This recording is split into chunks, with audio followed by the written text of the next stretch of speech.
You okay, Noah? Good morning, everyone. This is the Rules Committee. We have attained a quorum with Councilwoman Reynolds Brown, Councilman Johnson, Councilman Jones, Councilwoman Quinones Sanchez, and myself, Bill Greenlee. I have a long agenda today. Let me first make just a couple announcements. Bill number 190233, which is the Passyunk Avenue bid, was also listed for today, but we had heard that bill yesterday, and it was reported out at this committee yesterday. The following bills will not be heard today at the request of the various sponsors. That's bill number 180905, which is a zoning change near 38th and Powelton. 180973, which is the Point Breeze Grace Ferry overlay, will not be heard. 190366, Germantown Special Services District and Councilwoman Bassett's district, not being heard. 190460, the Philadelphia Hospitality Improvement Levy District, will not be heard today. And 190451, which is zoning in the area in and around 25th and Washington Avenue, will not be heard today. All of those will be held to the call of the chair at the request of the various sponsors. Just one announcement, we have a long agenda today. We'd like to try to get through it and not have people here for hours. So I'm going to ask everyone, when the bill is called, if you have, and you want to testify, if you have written testimony, that will be submitted and be part of the record. I ask you not to just sit there and read the written testimony. If you could summarize your statements, and if I could ask everybody to be as brief as possible. As you see, we got a full room. Some of these folks, we don't want to have them waiting all day, okay? So we ask everybody to work with us and have try to do the bills expeditiously as possible. We appreciate it. Thank you. If there's no comments by the committee, Ms. Marconi, will you please read the title of the first, I think it's two bills before us today. Bills number 190181 and 190250. Bill number 190181, an ordinance to amend the Philadelphia zoning maps by changing the zoning designations of certain areas of land located within an area bounded by 32nd Street, Market Street, 31st Street Extended, Chestnut Street, 30th Street, and Arch Street Extended, excluding all portions of the rail yard currently owned by Amtrak, all under certain terms and conditions. And Bill number 190250, an ordinance amending Chapter 14-516 of the Philadelphia Code entitled West Overlay District, all under certain terms and conditions. Thank you. Good morning, Mr. Gregorski. You're going to be here a while. I'm going to be here a while. Okay. Good morning, please proceed. Good morning, Councilman Greenlee, members of the Rules Committee. I'm Marty Gregorski. I'm with the Philadelphia City Planning Commission. On Bill number 190181, this bill serves to rezone 3 parcels from I-2 Medium Industrial to CMX-5 Center City Commercial Mixed Use to facilitate the next step in the development for the Schuylkill Yards development proposal. This rezoning aligns with a number of plans, including Philadelphia's 2035 citywide vision, the University Southwest District Plan, and Amtrak's 30th Street Station Master Plan. Brandywine Realty, the developer of Schuylkill Yards, has been working with the community via an advisory board on this rezoning effort, and the community is in support of this bill. Since the area is part of the city's metropolitan center and is accordingly dense and transit accessible, it is appropriate to rezone these parcels to the highest and densest mixed-use commercial zoning. The Philadelphia City Planning Commission considered bill number 190181 at its meeting of April 23rd of this year and recommended it for approval. For bill number 190250, Bill number 190250 makes changes in the existing West Overlay District for the parcels of land that are within the Schuylkill Yards project area. Brandywine Realty, the developer of Schuylkill Yards, is seeking these changes to the zoning overlay to move forward with the proposed development projects. The City Planning Commission staff has been working with the developer and the council office to draft amendments that work both technically and also to create a system of amenities benefiting the community and the city as a whole. Currently, there is no finalized agreed-upon draft of such amendments. The Schuylkill Yards project is very important to the economic growth of Philadelphia, and we are supportive of the project. It will have a major impact on Philadelphia, not only in terms of jobs, but also in terms of impact on the existing transportation facilities and available housing in the vicinity of the project. Further, the significant amount of square footage to be built will impact the city's overall carbon footprint. The bonuses available in the code are designed to mitigate these impacts in exchange for increased density available to the developer. We believe that we would be doing a disservice to the residents of Philadelphia if we approve the overlay as it stands and provided the developer with increased density while minimum mitigation efforts to the city. The legislation as introduced would grant additional floor area ratio, FAR, similar in scale to the Comcast 2 tower. While the FAR increase may be supportable, we believe that certain thresholds to achieve the increased FAR must be met. Available bonuses include affordable housing, platinum level LEED certification, expanded accessible public space, public transit improvements, and underground parking. We believe these are appropriate investments to a project of this scale. Philadelphia City Planning Commission considered Bill number 190250 at its meeting of May 21st, 2018, and while the staff supports the project in principle, we believe there are substantial amendments that need to be made to the bill in order to ensure the best possible outcome for the residents of Philadelphia. Therefore, the City of Philadelphia Planning Commission did not recommend Bill number 190250 for approval as it is currently written, and I'd be happy to answer any questions. Okay, thank you, Mr. Gregorski. Please let the record reflect Councilman Squilla, Vice Chair of the committee, is present, and also Councilwoman Blackwell, who is the sponsor of these two bills before us today, is also present. You mentioned amendments on 250. I understand there are some amendments There are being some offered. amendments. Have you seen those? We have seen them. We're still not totally there with the developer, but they are moving towards improvement. Okay. All right, thank you. Any questions for Mr. Gregorski? Seeing none, Ms. Marconi, why don't you call our next three witnesses? Jerry Sweeney, Keith Marshall, Kawemba Williams, and Benjamin Teague. Mr. Sweeney?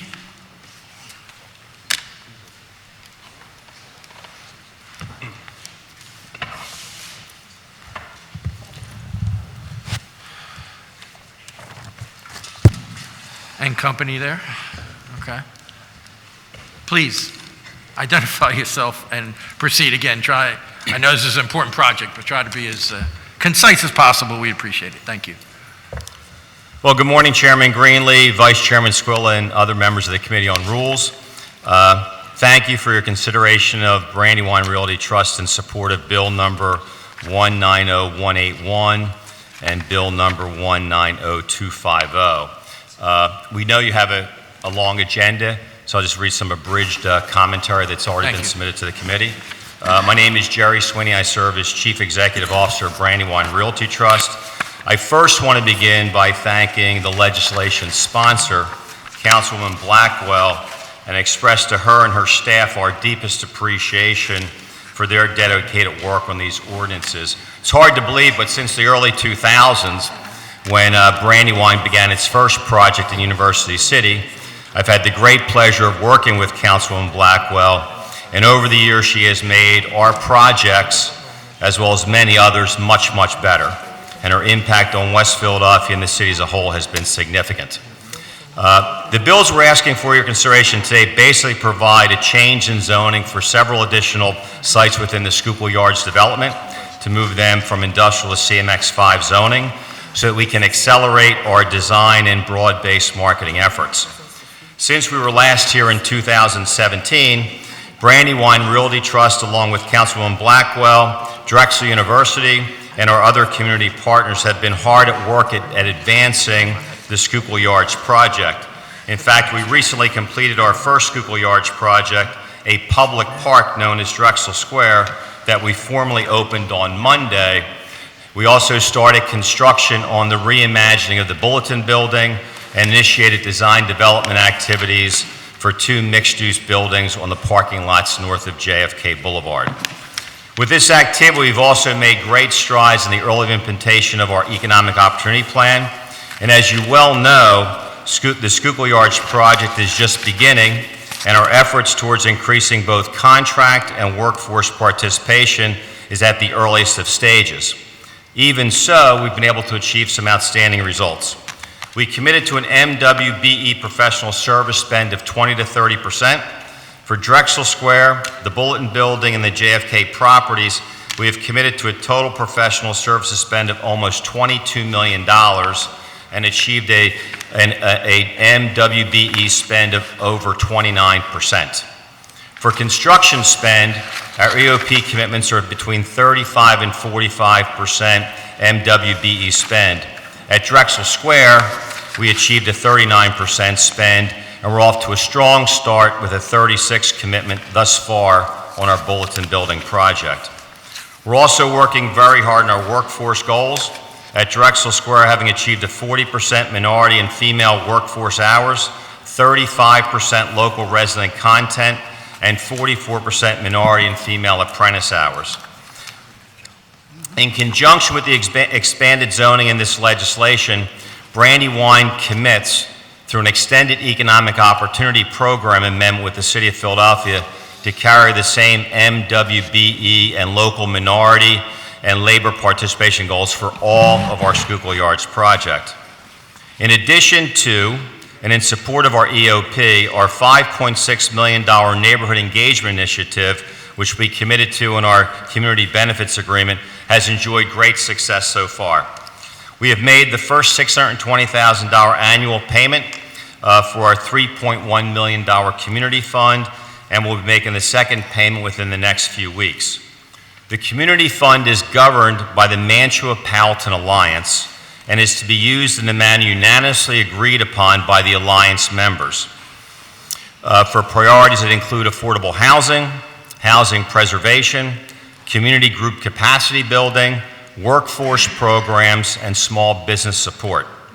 We have also made 9 1% interest loans totaling over $146,000 to minority businesses through our Grow Philadelphia Capital program. That program, funded by Brandywine and administered by the Enterprise Center, targets minority businesses with limited access to capital and allows them to build capacity, develop credit history while receiving the funding they need to grow their businesses. 41 previously unemployed or underemployed minority Philadelphians have secured union positions in various trades through Brandywine's funded Construction Apprenticeship Preparation Program. This program, run by retired tradespeople, prepares participants for apprenticeship exams and provides sponsorship of graduates to increase their chances of being accepted into the trade unions upon passing the exam. Brandywine is also using our leverage as an owner in the Philadelphia marketplace to place participants with full-time, family-sustaining jobs. Lastly, we have engaged Centennial Parkside CDC as co-developer for Drexel Square in the Bulletin Building, and will be releasing a request for proposals to other West Philadelphia CDCs for a co-developer role on our JFK projects. Under this program, local CDCs work with Brandywine on our projects as a paid co-developer, and in doing so, they both increase staff capacity, financial capacity, and have an opportunity to witness a large-scale development in the process of evolving. Individuals who have benefited from each of these initiatives are here today to support this legislation and discuss the partnership they have with Brandywine through our Neighborhood Engagement Initiative. We further commit through an extended CBA to continue our Neighborhood Engagement Initiative programs for an additional 10 years, so increases our commitment to the community to over $16 million, including a direct community fund grant of $9.3 million. It is our hope to continue our long-term relationship with City Council and to continue to build relationships with the West Philadelphia community such that our projects provide the tangible benefit to those around us. The passage of this legislation provides Brandywine with the ability to commit to this partnership for the long term. Thank you again to Councilwoman Blackwell, Chairman Greenlee, and other members of the Rules Committee for hearing my testimony in support of Bills 190181 and 190250, and the team is certainly here happy to answer any questions you may have. Thank you, Mr. Sweeney, and I know you and the Councilwoman and the community has worked very hard together on this, and we've seen the plans that you do. I think everybody's doing a great job on this. Councilwoman, did you want to say something? Or? Yes, certainly we want to thank the Brandywine team. Thank you to Mr. Sweeney, and thank you for his kind remarks. And to say to all my colleagues, the Rules Committee and all who are listening, this has been a real, this has been a very exciting process. We've tried to work together to bring our community forward, to bring our jobs, to bring inclusion to the area. And we are grateful for what has happened thus far. This project indicates that many things are possible if we decide we have common goals and we're willing to work together. So we are happy to support it and ask the committee to do the same.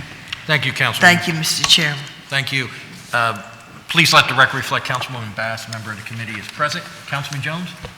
Thank you, Mr. Chairman. Mr. Sweeney and the Brandywine Group, I read when you initially submitted this robust plan that, and I want to note for the record, is probably the most aggressive community engagement, minority and female business and disadvantaged business participation I've ever seen.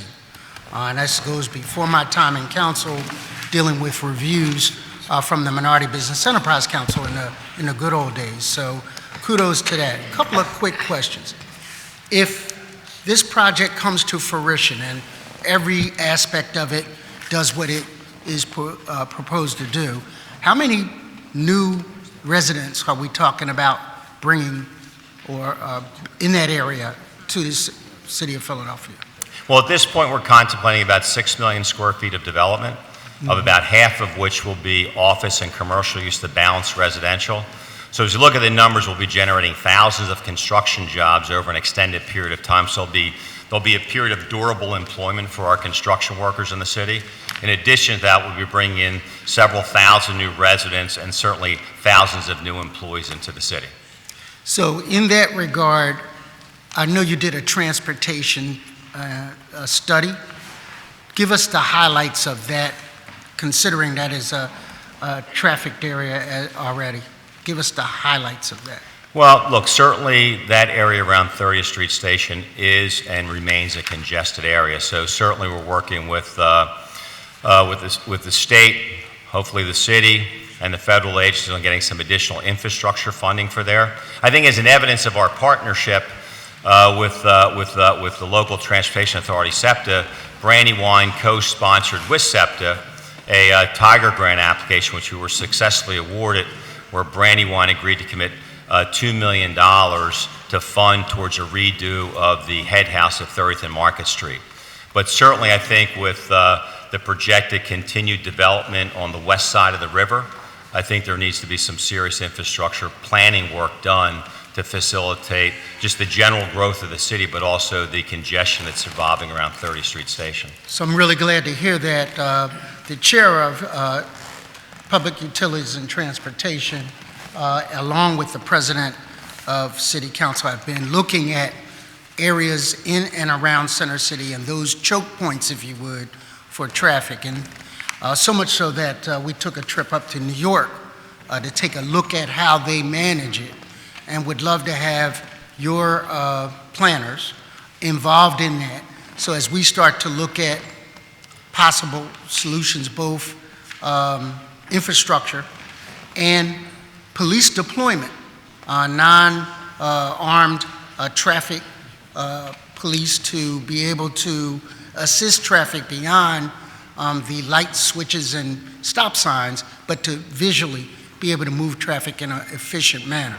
Love to have you a part of that, and hope the Chair of Transportation and President of Council you can connect with so that we can coordinate that kind of plan and impact on travelers. We would be delighted to. We have spent, again, almost 20 years in that section of West Philadelphia studying current traffic patterns, projected traffic patterns, and where we think future bottlenecks will be. So our team of engineers and planners will be delighted to work with the city to facilitate those discussions. I appreciate that, and keep up those projections. They look good. They look good. Thank you. Thank you, Chairman. Councilwoman Reynolds Brown. Yes, good morning, good morning. I morning. did not have the benefit of your testimony, but I had the good fortune to meet with members of your team in Haji Millennium yesterday, so I will amplify what I stated in that meeting yesterday, and quite frankly, underscore remarks that were made by Councilwoman Maria Quinones Sanchez the last time you were with us. It is rare that we sit on this side of the table and we hear from leaders of your profession, of your industry, who show up understanding clearly our city's commitment to MBE, WBE participation. It is rare. And now to know that we have right before us a case study that is possible and is doable when you have leadership, both in you and members of your team, who first understand philosophically where we are and why this matters as our country's biggest, poorest city.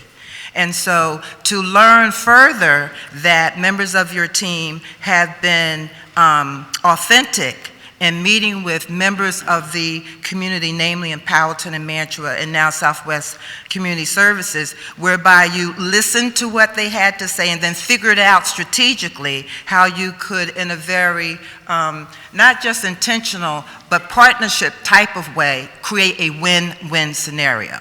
So it needs to be a case study. As a former teacher, someone needs to write it up and share it with those in your profession who also yet don't get it.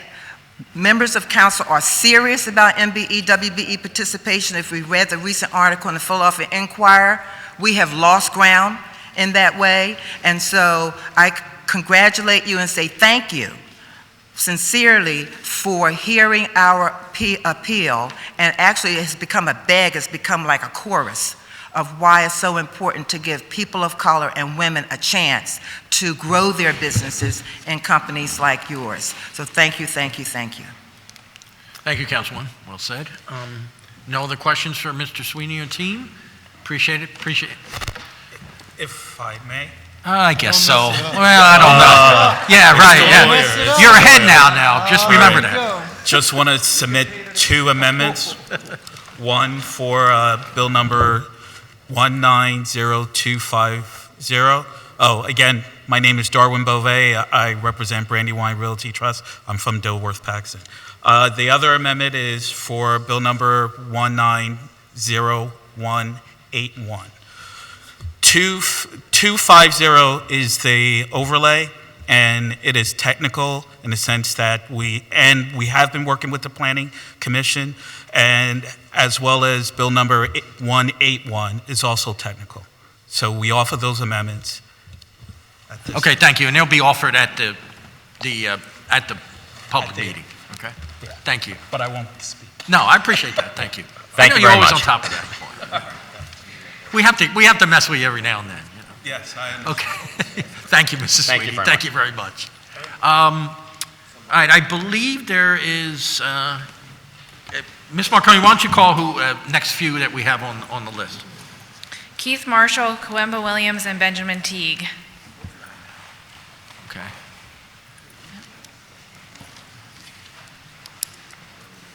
All right, any of those individuals here from the community, from the Construction Apprentice Preparation Program? All right, Ms. Marconi, call the next 3 names, please. Chris Spar, Joseph Ruffin, and Anthony Muhammad. Are they here? Chris Barr, okay.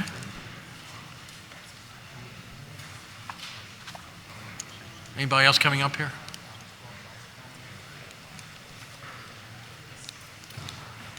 Sir, you are? No, behind you. Sir, you are? Joseph Ruffin. Joseph Ruffin, okay. And who else? Is that Ms. Muhammad? Yes. Okay, fine. Please. Please identify yourself and proceed. Good morning. I'm Chris Spar. I'm the Executive Director of the Centennial Parkside Community Development Corporation with the service area of East Parkside. We have your written testimonies. Yeah, my written testimony, Yeah. so I'll try to be brief. Please. Good morning, Chairman Greenlee, Vice Chairman Squilla, and members of the Committee on Rules. Thank you for considering the testimony of the Centennial Parkside CDC on Bill number 190181 and Bill number 190250. Again, my name is Chris Spar. I'm the Executive Director of the Centennial Parkside CDC.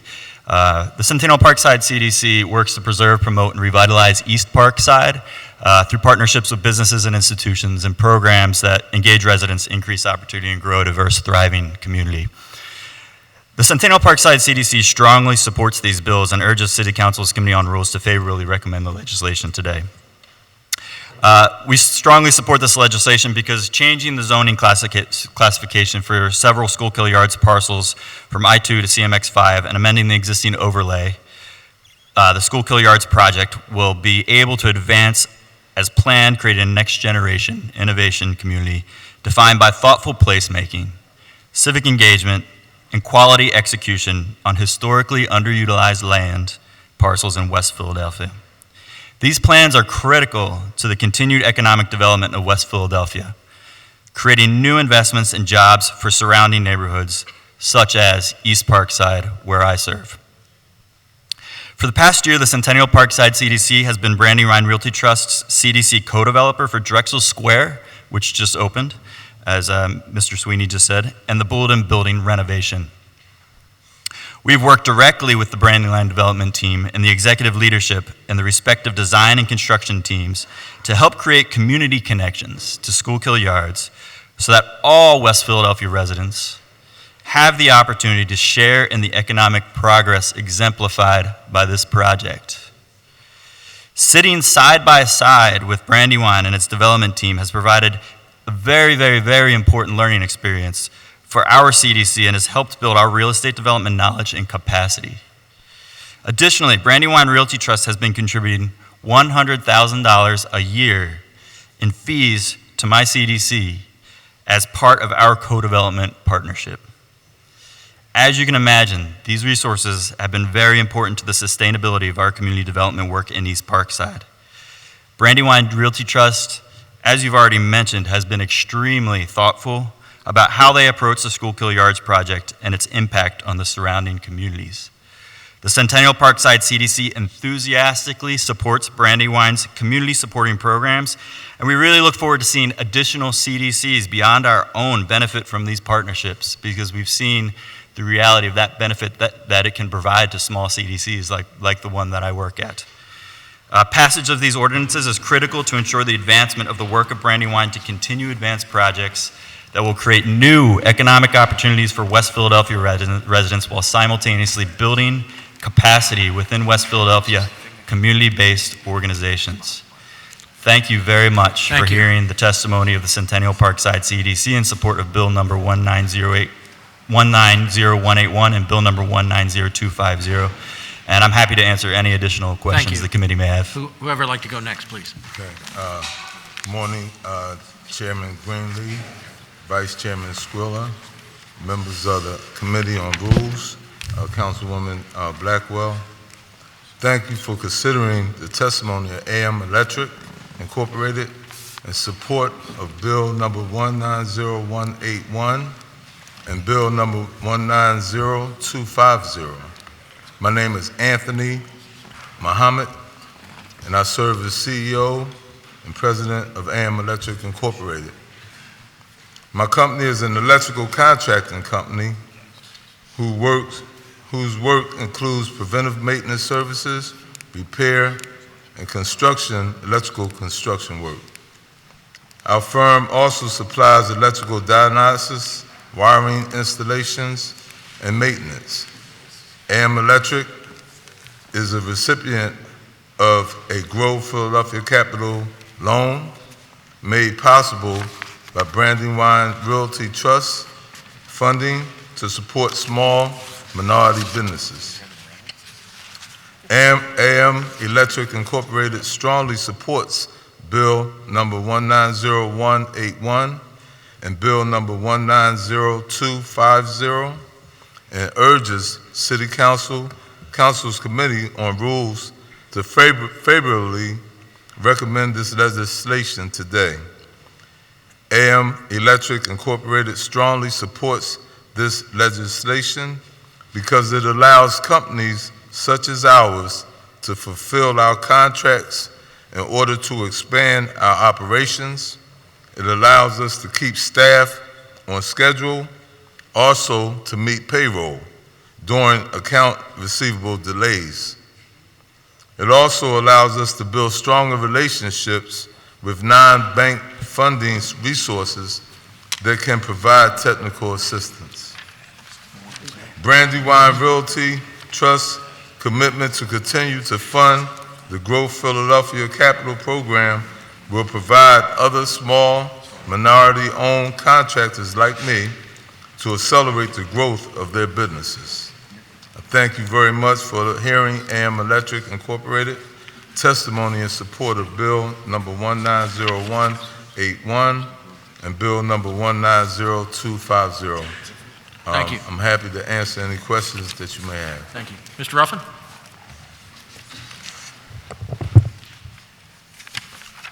Good morning, Chairman Greenlee and Vice Chairman Squilla and members of the Committee on the Rules.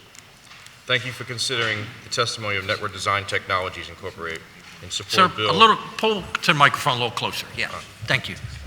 Thank you. There you go. Thank you, sir. Thank you for considering the testimony of Network Design Technologies Incorporated in support of Bill number 190-181 and Bill number 190-250. My name is Joseph Ruffin, and I serve as the CEO of Network Design Technologies Incorporated. My company is a wiring and installation maintenance company. Our firm is a low voltage contractor whose work includes preventive maintenance, installation of new services, repairs, and construction work. Network Design Technologies is a recipient of the Grow Philadelphia Capital Loan, and that has been made possible by Brandywine Realty Trust Fund to support small minority businesses such as mine. Network Design Technology strongly supports Bill number 190-181 and Bill 190-250 and urges City Council Committee on Rules to favorably recommend this legislation today. Network Design Technology strongly supports this legislation because it allows companies such as ours to fulfill contracts in order to expand our operations, and allows us to continue to make payroll when slow receivables are in place. It also allows us to build stronger relationship with our non-bank and funding resources that can provide technical assistance. Brandywine Realty Trust Committee has continued to fund the Grow Philadelphia Capital Program and will provide for small minority contractors like mine to accelerate the growth of their businesses. Again, thank you very much for hearing Network Design Technologies in testimony of support of Bill number 190-181, and Bill 190-250. Thank you. Thank you, Mr. Ruffin. Thank you. Gentlemen, thank you very much. There's no questions. Thank you all very much. Thank you for your involvement. You know what? You want to call it?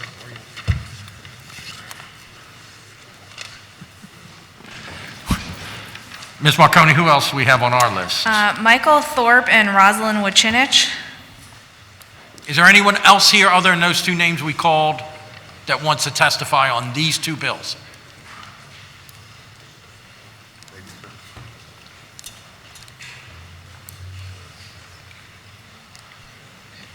Okay, all right. Heard three names, two people, three names with two people, or the other way around. Anyway, whoever like Rosalind, whoever like you first. Ladies first. Okay, thank you. Good morning, Chairman Greenlee, Vice Chairman Squilla, members of the Committee on Rules. I'll be brief as requested. My name is Rosalind Wachinich. I'm the president of Unite Here Local 274. On behalf of thousands of Philadelphia's hospitality workers, I'm here in support of the two bills today. We support the legislation because it will allow the next phase of this project to continue, to move forward, and Brandywine Realty Trust is committed to the kind of responsible development that will benefit the whole city, including Philadelphia's hospitality workers. So we urge the committee to vote this out of committee favorably today. Thank you. Thank you. Mr. Thorpe? Good morning, Chairman Greenlee, Vice Chairman Squilla, and members of the Committee on Rules. Thank you for considering the testimony of the Mantua-Powelton Alliance in support of Bill number 190-181 and Bill number 190-250. My name is Michael Thorpe, and I serve as the president of the Alliance. The Mantua-Powelton Alliance supports both bills. You have my testimony. We are very happy to be a part of this process, and we're happy to answer any questions. Thank you, sir. Thank you for shortening the tempo. We appreciate it. Your full statement will be made part of the record. Yes, Thank you, sir. Anybody else? You? No? No, we're just... You're together. just Okay, other very members. good. All right. Thank you. Nice to see you again. Likewise. Okay, thank you both. Yep. No one else here to testify on bill number 190-181 or 190-250? Okay, seeing none. Ms. Marconi, our next bill, please. Bill number 190-232, an ordinance to amend the Philadelphia zoning maps by changing the zoning designations of certain areas of land located within area by Kensington Avenue, Hilton Street, Jasper Street, and Madison Street. Mr. Gregorski. Good morning, Marty Gregorski with the Philadelphia City Planning Commission. This bill will change the zoning of Kensington Avenue, Hilton Street, Jasper Street, and Madison Street from CMX3 commercial mixed use to RSA 5 single family. This bill is a reaction to a proposal to open a privately run medical facility for individuals who are addicted to opioids. The neighborhoods of Harrogate and Port Richmond have been home to medical services for more than a century. Healthcare facilities include Hispanic Community Counseling Service, Esperanza Health Center, Temple University's Episcopal Hospital, and the Temple University Ambulatory Care Center, all of which provide services for a broad spectrum of patients with a wide range of medical conditions. The Kensington and Allegheny Business Association is opposed to the proposed medical facility. The Harrogate Civic Association invited surrounding registered community organizations to an April 4th meeting with the facility's operator to hear more about the proposal.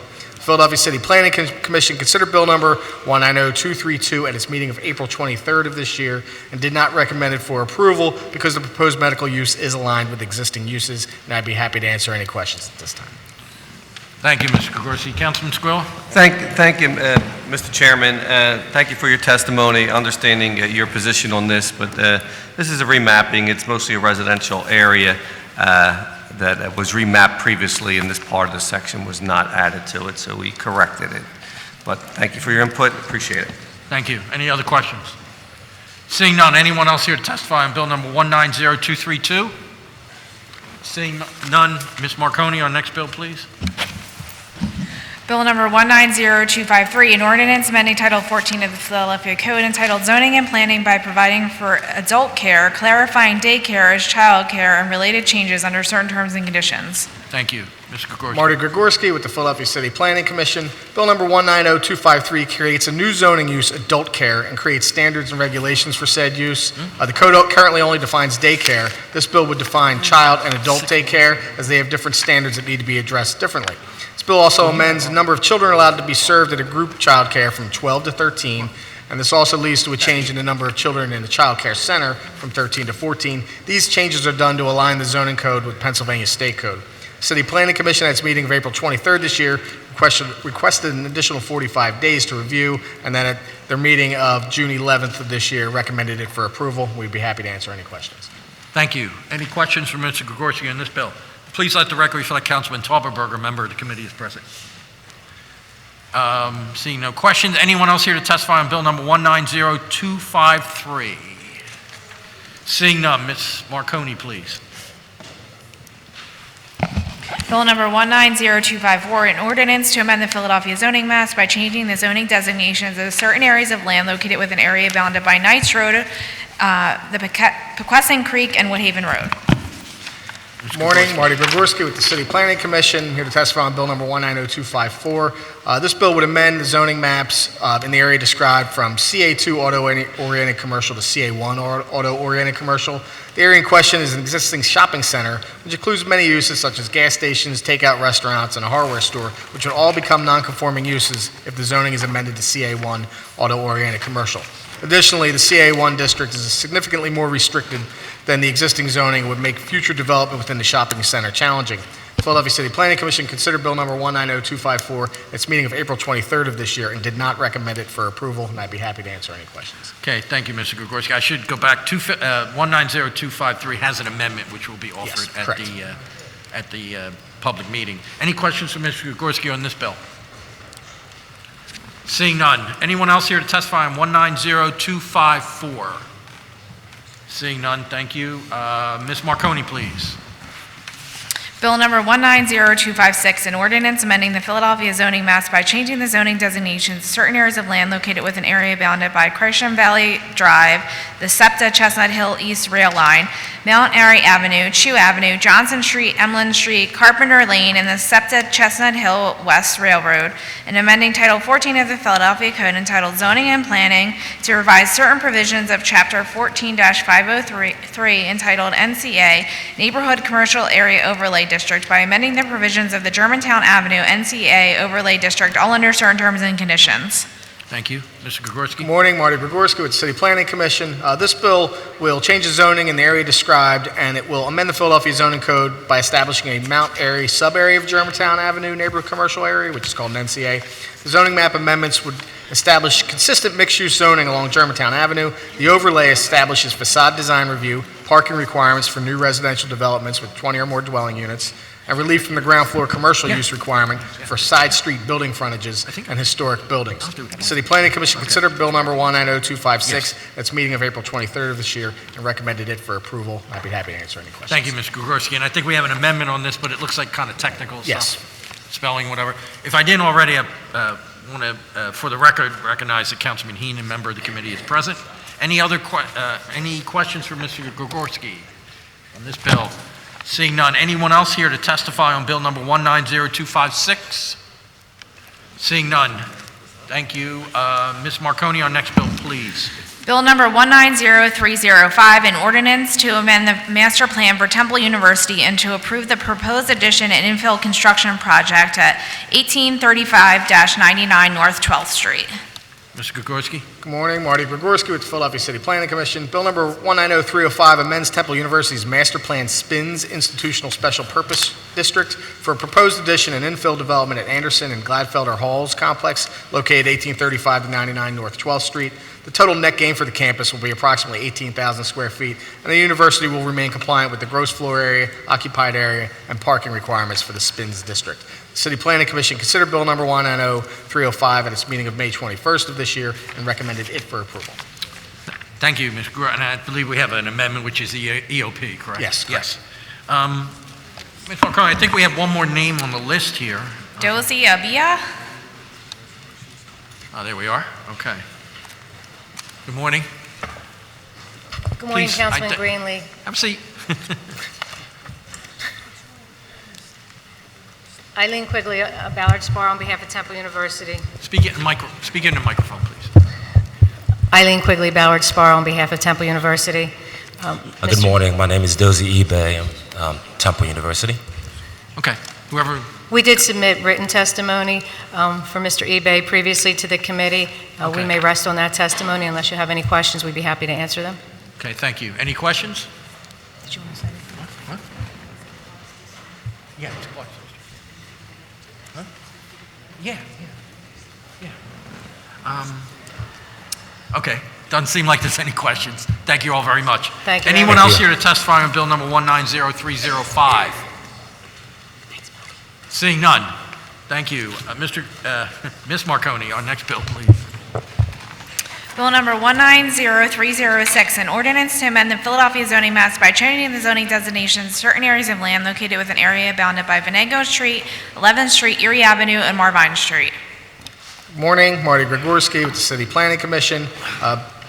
This bill supports the renovation of the 11th and Venango Playground in North Philadelphia. The proposed improvements include a new basketball court, playground equipment, a tree swale, subsurface water storage, and other site improvements. This remapping aligns with the North District Plan. Philadelphia City Planning considered Bill number 190306 at its meeting of May 21st of this year and recommended it for approval, and I'd be happy to answer any questions. Thank you. Any questions for Mr. Gregorski on this bill? Anyone else here to testify on Bill number 190306? Seeing none, thank you. Ms. Marconi, please. Bill number 190311, an ordinance amending Section 14-506 of the Philadelphia Code entitled NCP North Central Philadelphia Overlay District by prohibiting two-family buildings, all under certain terms and conditions. Good morning, Marty Gregorski of the City Planning Commission. Bill number 190311 amends the Philadelphia zoning code by introducing an overlay prohibiting two-family dwellings within the sections of the neighborhoods around Temple University. This overlay applies to all residentially zoned property. The Commission recommended against the original North Central Philadelphia overlay passed in 2004 and all its subsequent amendments. Almost all the residentially zoned properties within sub-area A of this overlay are already zoned RSA 5 single-family attached, and that already prohibits multifamily dwellings. However, it would not prevent the Zoning Board of Adjustment from granting use variances if they believe an applicant has a hardship. Philadelphia City Planning Commission considered Bill number 190311 at its meeting of May 21st of this year and did not recommend it for approval. Okay, thank you, Mr. Gregorski. And from what I'm hearing, you didn't recommend it because you think it's not necessary? Is that what you're saying? Not necessary. But it doesn't hurt anything? It does no harm. Okay, it does no harm. Okay, thank you.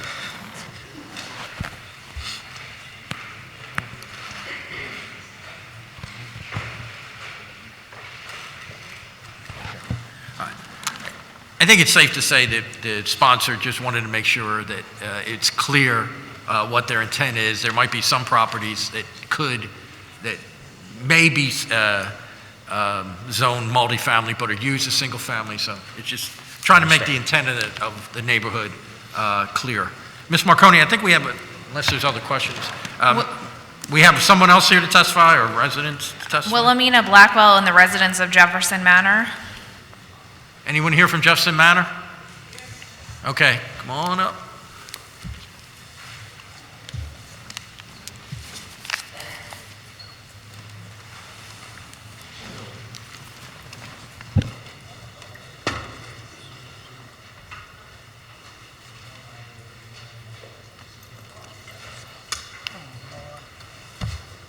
Good morning.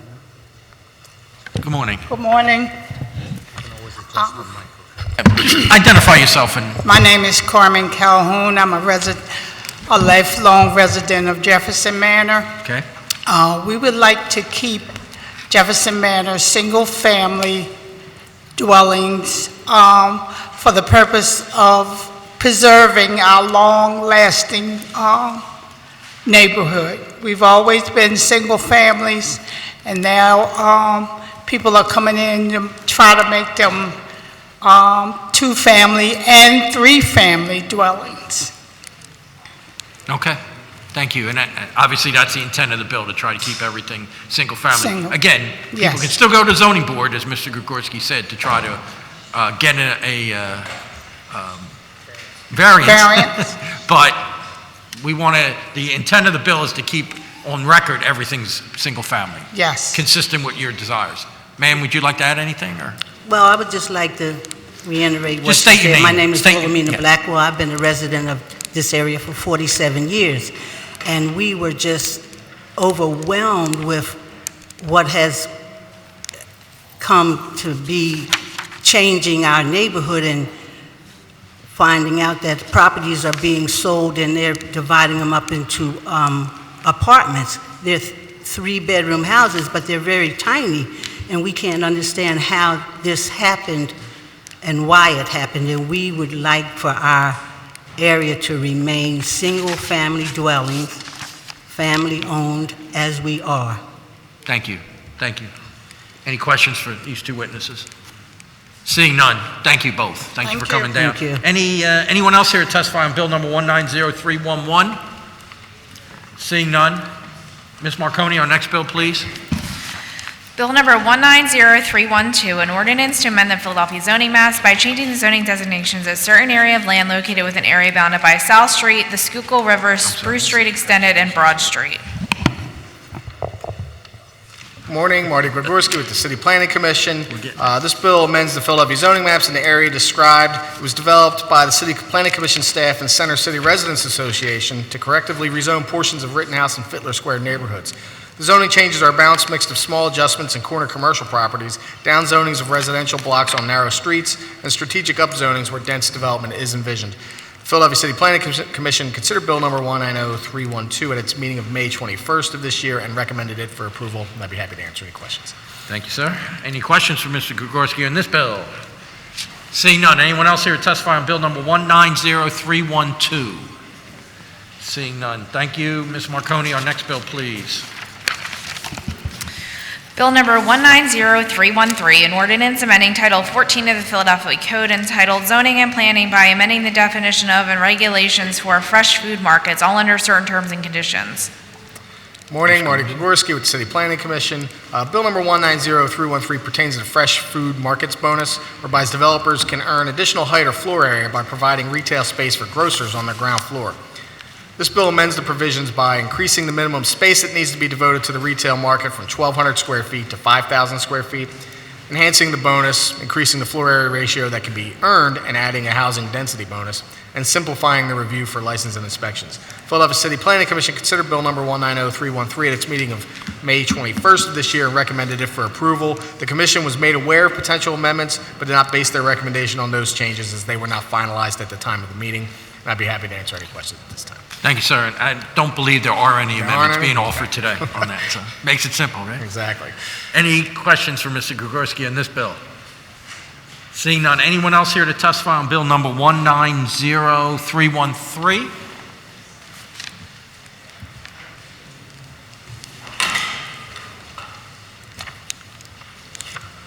Good morning. Good morning. Thank you for hearing me.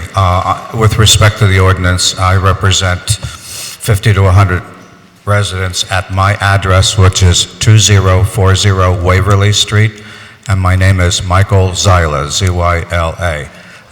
We have a beautiful neighborhood, and the character could drastically change if this particular ordinance is not accepted as it is currently written. And I fully support it, and I would ask that the board and the board committees and zoning all make this happen immediately to stop what's happening in our neighborhood, which reduces the character. So I'm asking that this be enacted quickly. And thank you so much. Thank you, sir. Anything to add? My name is Douglas Meller. I live at 2015 Waverly Street, and I am also here to support this to happen immediately, so it doesn't change the character of our neighborhood. Okay. Thank you. Okay, all right, thank you. Any questions? Okay, thank you both Thank very you. much. Anyone else here to testify on bill number 190313? Seeing none. Ms. Marconi, our next bill, please. I'm sorry.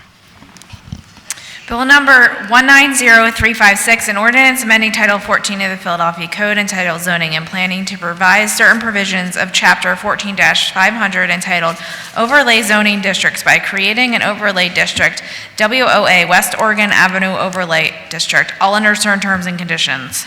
Mr. Morning. Gregorski? Marty Gregorski with the Philadelphia City Planning Commission. Bill number 190356 amends the Philadelphia Zoning Code by creating an overlay entitled the WOA, West Oregon Overlay District. This is in the areas described, and this overlay would allow for more and larger signs and requires fewer trees and landscaping between parking spaces. Philadelphia 2035 Comprehensive Plan Citywide Vision and South District Plan both call for more trees in South Philadelphia. This overlay proposes to significantly reduce the number of required trees. It also triples the number of freestanding signs allowed, doubles to triples the allowed height of those signs, and doubles the maximum area of the signs allowed. While the commission staff understands signage is critical for commercial areas, we feel these are variances that should be pursued by the zoning board and not through an overlay district. Philadelphia City Planning Commission considered bill number 190356 at its meeting of May 21st of this year and did not recommend it for approval. I'd be happy to answer any questions. Thank you, sir. Any questions for Mr. Gregorski on this bill? I know we have other witnesses on this one. Ms. Marconi, you want to call some of our names here? Ronald Patterson, Robin Ziegler, and Leo Adamato.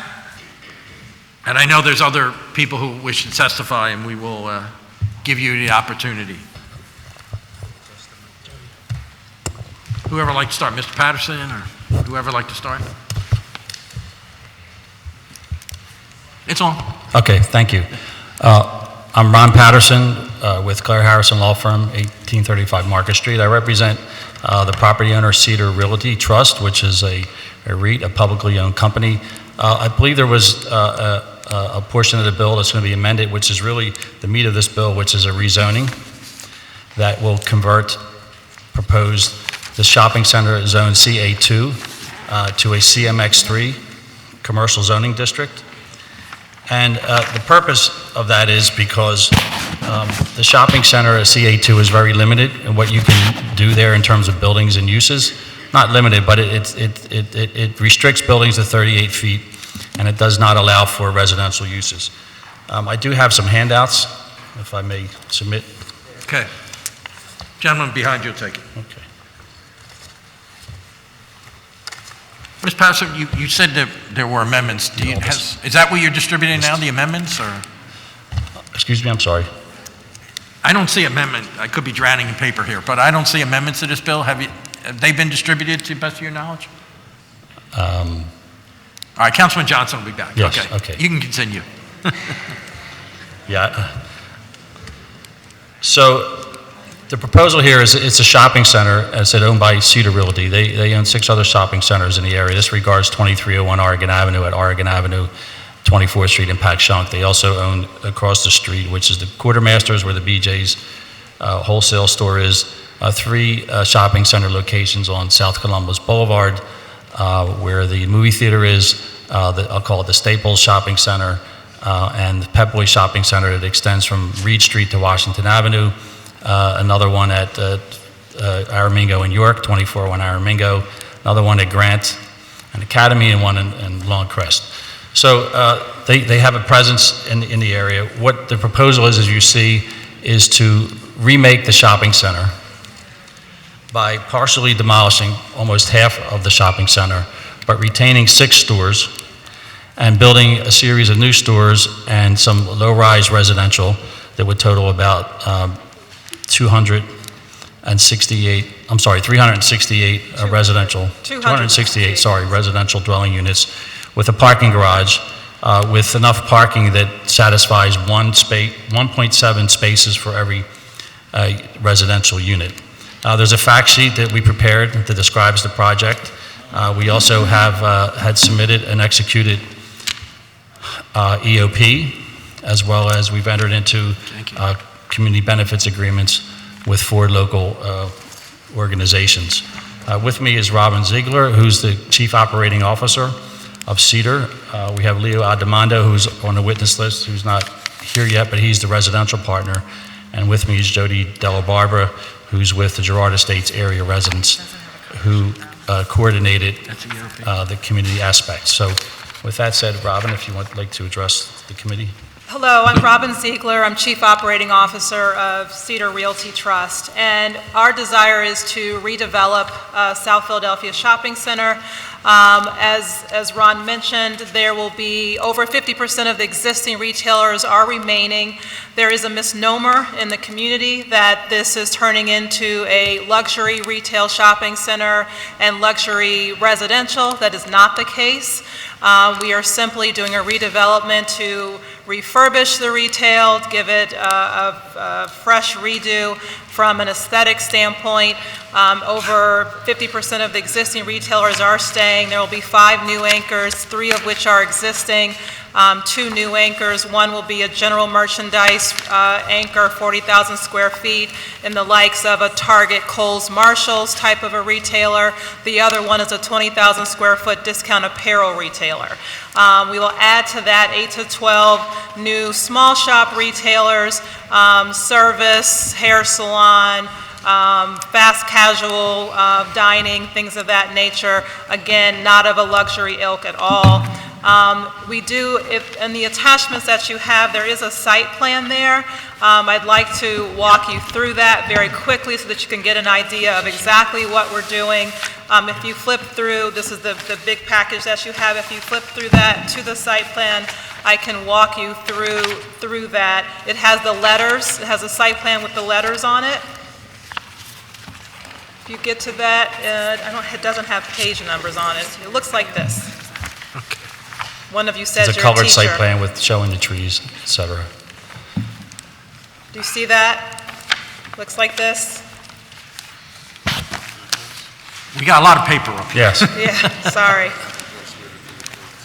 Okay, so starting with the E, that's the grocery store. ShopRite will get a renovation.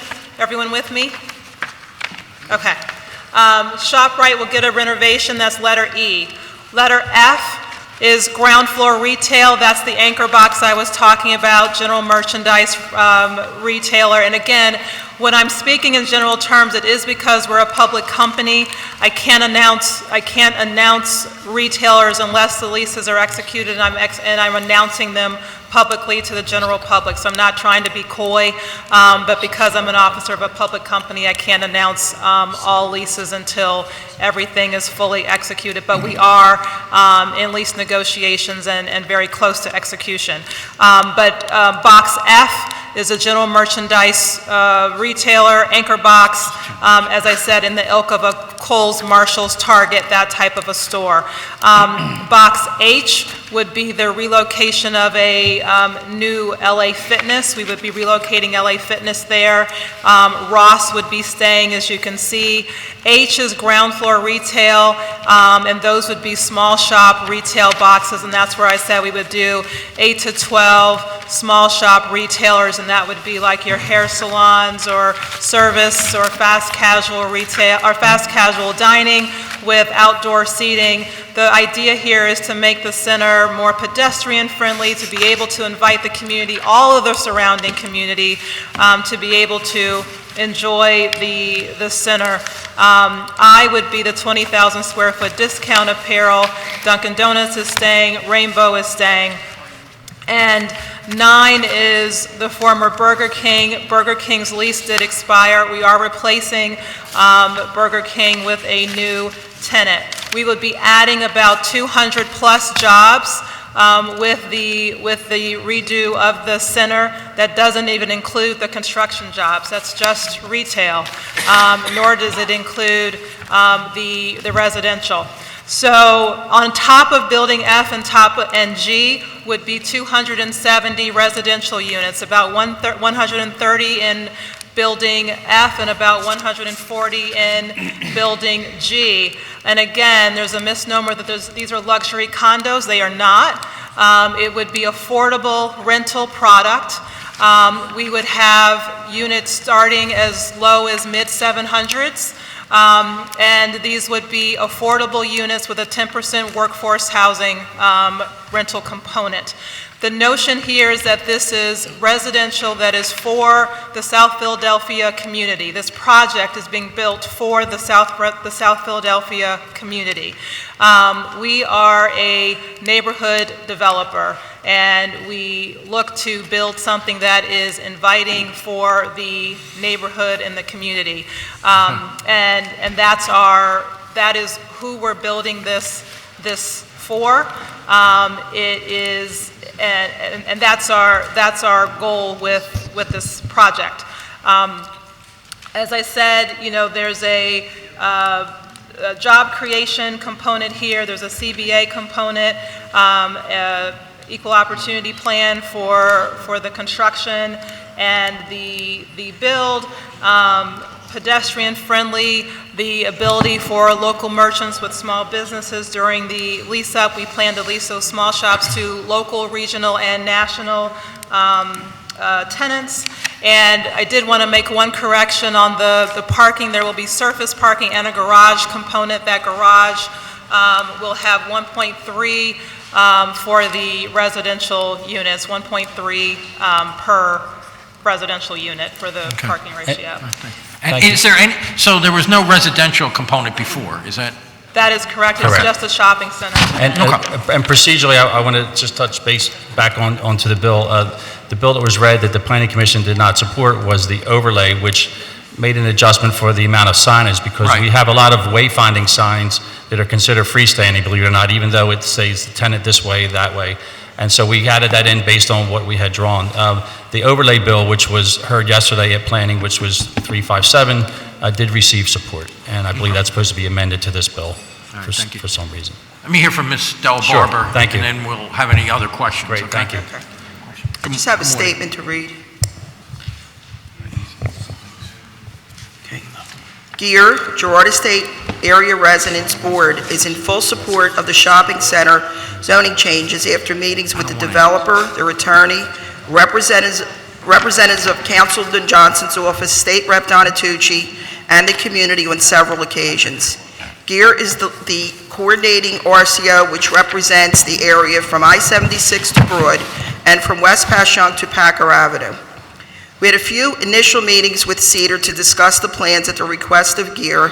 Cedar met with the neighbors on 22nd Street on both May 14th and June 4th to address their specific concerns. Their major concern regarding the parking structure behind their building and access to the backs of their homes were addressed, and a reasonable solution was agreed upon. Their concerns about security and demolition and construction were also addressed. At this time, there are nuisance crimes happening behind their homes and near the unoccupied buildings. The new project will definitely improve the quality of life in that area. This will be an ongoing discussion with GEAR, the residents, and Cedar to make sure all concerns are agreed upon within reason. We also had a well-advertised meeting of the entire community on June 6th, where 4 additional community groups from the surrounding area were invited. Point Breeze did not attend, but members of Jenna and West Passyunk attended with a list of questions, and all questions were answered reasonably. Cedar also advised the community that they have done marketing research on both the residential and commercial makeup of the project, along with traffic studies, and will be adhering to the zoning code. This project was also well advertised in local publications over the past 2 years, which included the Philadelphia Inquirer.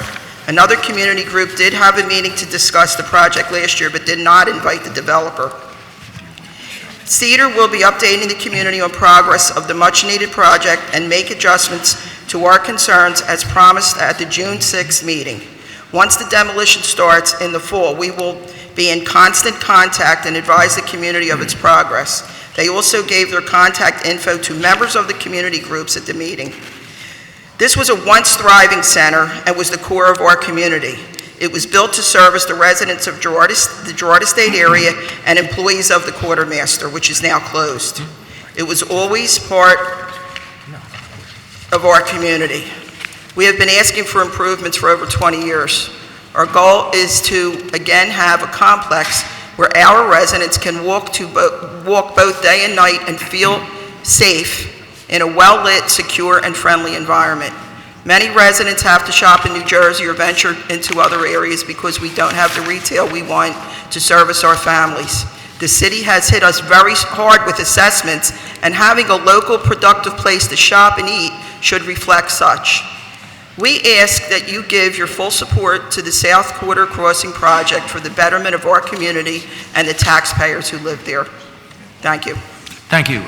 Just one question. I know other people, including the district council person, has some questions or comments. I know that you said there's 4 local organizations that are in the CBA. How wide does that go? Geographically, roughly.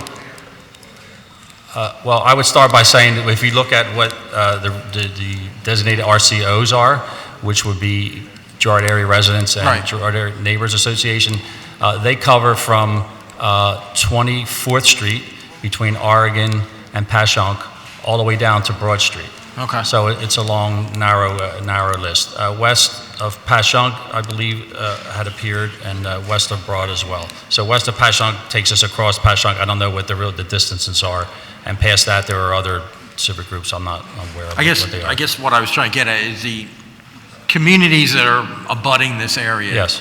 Were included in the CBA? Correct. Or? Okay. Well, not the communities, but we were directed at local. All right, hold. So- I asked the question, he answers, okay? The CBAs regard Girard Estate and some other local organizations, not all or RCOs. Okay, thank you. Councilman Johnson? Yeah, thank you. Thank you very much, Mr. Chair. So I just want to go over some of the details and facts regarding this process. The local registered community organization in that immediate area, the primary one is GEAR, which is Girard Estate Residents Association. When we do this type of process, the lead RCO is the primary organization that takes the lead on a development project because it has an impact on the immediate area of the residents in that location where the development project is taking place, which is everything west of Passyunk Avenue to Oregon Avenue, from 20th Street to 25th Street. Those are the residents who are primarily impacted based upon the development of the project. Nevertheless, we know people from around the city, right, go and shop at that particular shopping center. So we do recognize that. We've had one separate from GEAR participating in this process. I also reached out to the president of the Wilson Park Tenant Council early on in this process, Ms. Ethel Wise, because Wilson Park is the closest primarily housing facility that's adjacent to 23rd and Oregon Shopping Center. Engaged her in that process. She's here today on board as well, representing, again, the immediate neighbors who utilize this particular shopping center. Not saying everyone throughout South Philadelphia or the city of Philadelphia doesn't, but we're talking about immediate residents who live adjacent to the 23rd and Oregon Shopping Center. I shop on a regular basis at Target on Columbus Boulevard, but I don't go to Mark Squilla's RCO meeting providing input to what's being built on Columbus Boulevard. I expect those residents who live on Columbus Boulevard to address the immediate issues and concerns regarding that particular commercial development project. But nevertheless, we reached out to GEAR, asking to again have a wider community meeting. I have engaged in several community leaders and advocates around this process, telling them when that meeting was to take place. They declined to participate. They wanted to have a specific one-on-one meeting with the developer. I said, that's not my process. Go to the meeting, inform other individuals who have an interest to attend the meeting, and if they decide to attend, that's based upon their own responsibility. But I want to talk about some facts that has the neighborhood questioning my integrity about this process. First and foremost, the flyer says, protest, closing of the South Philadelphia Passyunk ShopRite shopping mall for huge New York-style luxury condos, 5 complexes. This is a lie. Flat out lie. This is a lie to divide the community. This is a lie to get people organized to come down here, right, to protest the development project that specifically says ShopRite is staying, Ross is staying, Modell's is staying, LA Fitness is staying, Rainbow is staying, Dunkin' Donuts is staying, and we will add additional 8 to 12 retail commercial spaces in this particular site. It also specifically says there will not be luxury retail stores. These stores will reflect the demographics and economics of the people who live in that particular area of South Philadelphia. All for the record, just for the record. Also, we talked about the Diversity and Inclusion EOP program. When you come through the ordinance process, there's a commitment from the developer and a requirement based upon the city of Philadelphia that there has to be minority participation, diversity and inclusion on the construction and the development and renovation of this particular project. I don't mind people agreeing to disagree with me. What I don't like, though, is when we divide the community based upon putting together flyers with non-factual information. So that's why I took my time to lay out the facts, that we're working in decency and in transparency in how we've been approaching this particular project. And so I just want to state that for the record, and I ask all my colleagues to support this particular ordinance. Thank you very much. Thank you, Councilman. Councilwoman Reynolds-Brown? Yes, thank you. Good morning. Thank you for your testimony. I do have made a few notes on your graphic grid, which is quite informative regarding your testimony. So you did mention that there will be 200 plus new jobs. And so can you speak in greater detail about what you intend to do to ensure that local residents have access and opportunity to those jobs? Yeah, so we have not, put together the workforce. Just pull your mic closer, A little closer, yeah. We haven't put out our formal workforce training plan, but we will. The job count was done by we had an expert come in to assess all of the retail that's coming in and the number of jobs relative to that retail. As far as the exact plan we haven't put out that plan to the public yet, but we will. As Councilman Johnson iterated, it is an important part of how we reach out to the community and a part of how we do business as a company to ensure that there's a certain amount of that does include reaching out to make sure the local community has a First part opportunity. in those jobs. And I may add, as far as, of course, we don't have control over the tenants, but the tenants want local workers because they're the ones who show up in inclement weather. So we support the job bank theory that the community groups that are interested would gather resumes a few weeks before the jobs will go public, so they at least get first, shot at the jobs that are available through the tenants. Thank you. I do know that in the past, Councilman Johnson has actually had job fairs for those new partners that are going to be in his district to inform local residents that new opportunities are in the wind. You also stated, and I quote, that you are a neighborhood developer. What does that mean? So part of our redevelopment strategy is that we do redevelopments in urban neighborhoods, food deserts, things of that nature, and we reach out to the community to ensure the community is part of our redevelopment. So we do things like community events. Community what? Community events. Okay. Everything from festivals to job fairs to school backpack, back to school events, things of that nature. So we're a public company. We are long-term holders. We're not the type of developers that develop a project, sell it to somebody else and leave. We're long-term holders and we stay a part of the fabric of the community, and so that's what I meant. You also stated that you have garage parking in your testimony. So there's a parking garage behind Building G, and that's the parking that will house the residential. So the residential will have dedicated parking. Will there be paid parking for residents, or that's a gift to residents? It is not intended to be paid parking for the retail. Okay. There may be, we may have parking as part of the rent for the residential.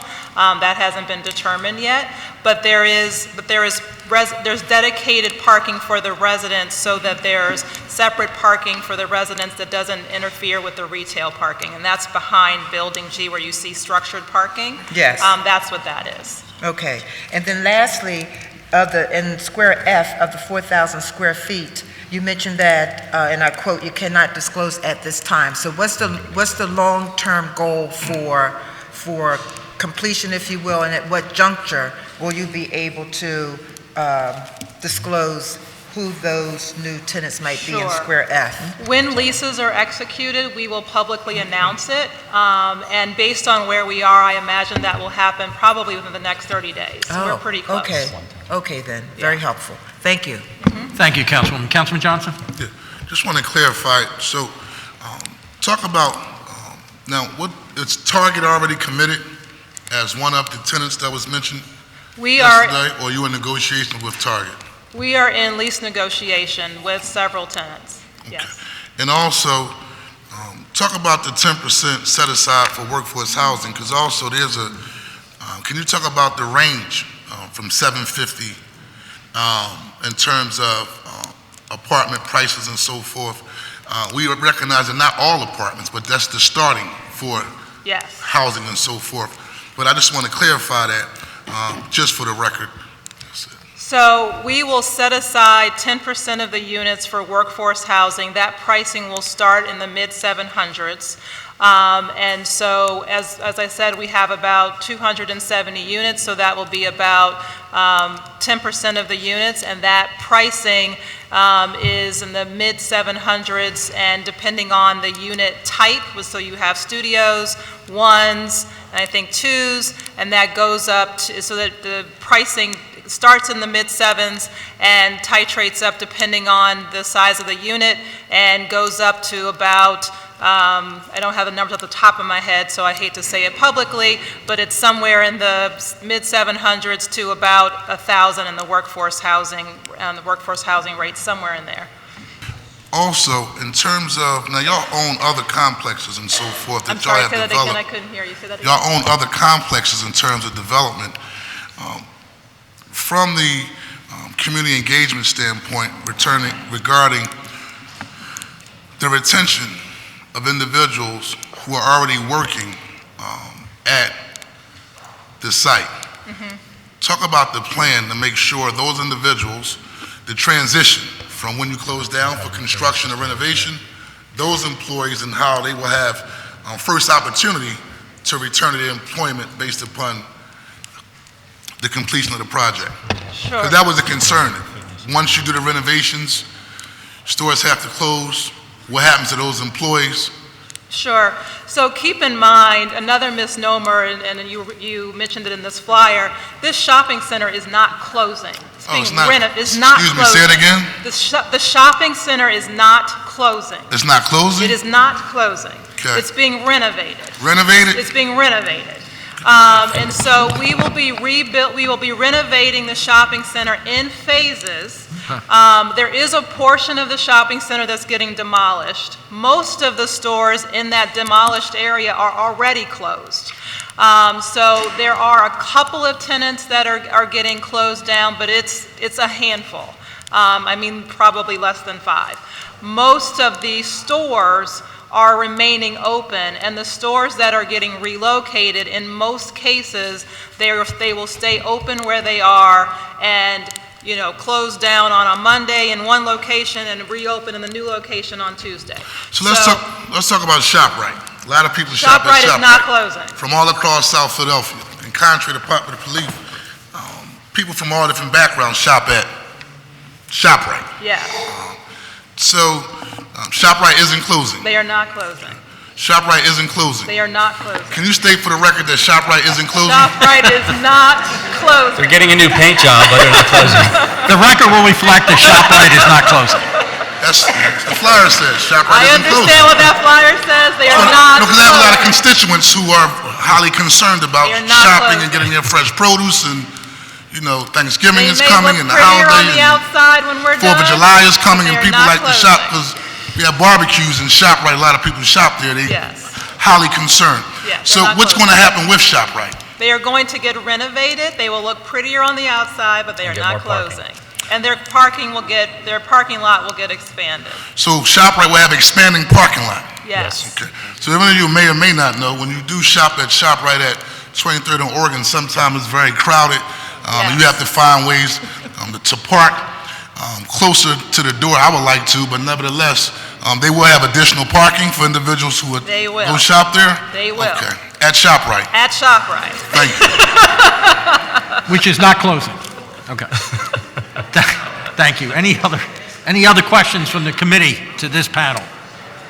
Seeing none, please. All right, thank you all very much. Thank you so much. If you could just stay here in case there's any reason to come back up. Who else would like to testify? 1, 2, 3, 4. All right, why don't you folks step back? Robin and Jody, yeah. And let the folks that want to testify come forward, please.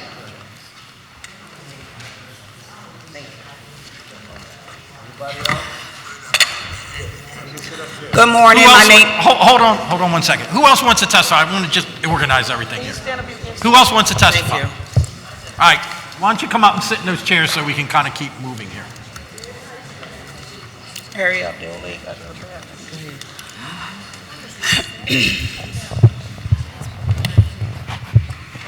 Yes.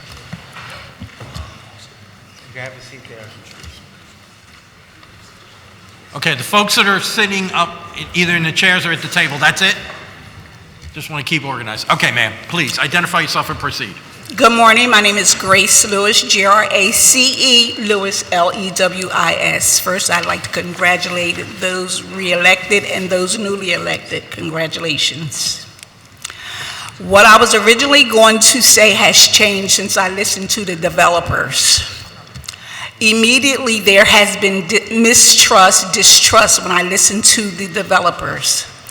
First of all, I'd like to thank Councilman Johnson for reiterating that ShopRite is not closing. I have a concern. He was talking about jobs. We're developing in a city that has a very poor school system. In the area that they're talking about developing, they don't have to look anywhere to get a workforce. They're around the corner from Girard School, South Philadelphia High. Go into those schools and purposely purposely prepare the young people to work where you are. And 250 jobs is not enough. You got to do better. You have people that come to Philadelphia to get an education. We are rich in universities. Go to them and purposely get some managers and supervisors. And if you need somebody to teach them some customer service, I can do that.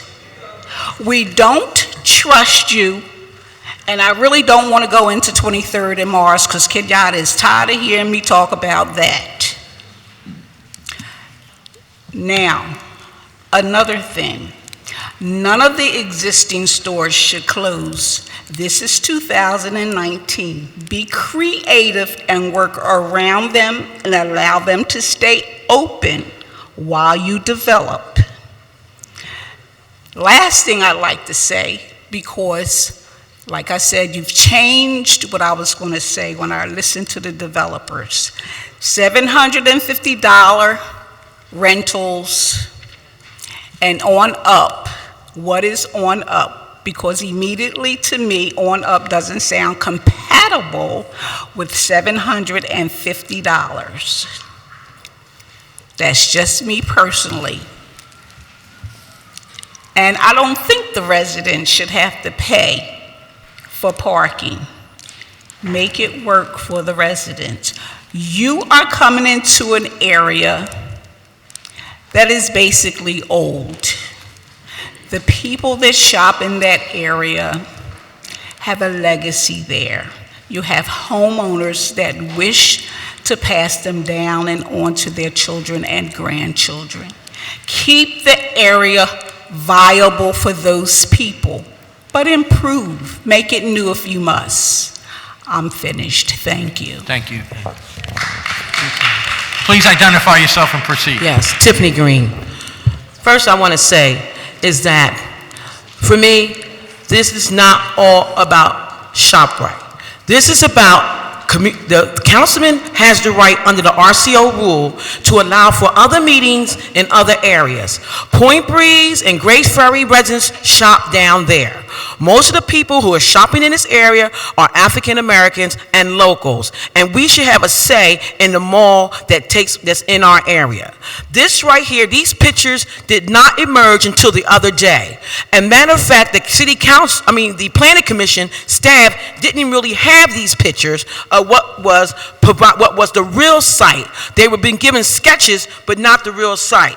This is the packet that the salespeople are pitching to the upcoming people coming to the retailers. They're pitching this particular type of concept. This is not a $750 a month complex. Let us not fool ourselves. This is a very serious, high-end type of complex which is going to have high rents. And at this point, if you give this developer overlay, that means this becomes a buy right, over-the-counter type of project with no community oversight. And at that point, he can always come back and say he can't operate his operating costs and increase the rents up to $1,500 and $2,000. Who's going to stop him?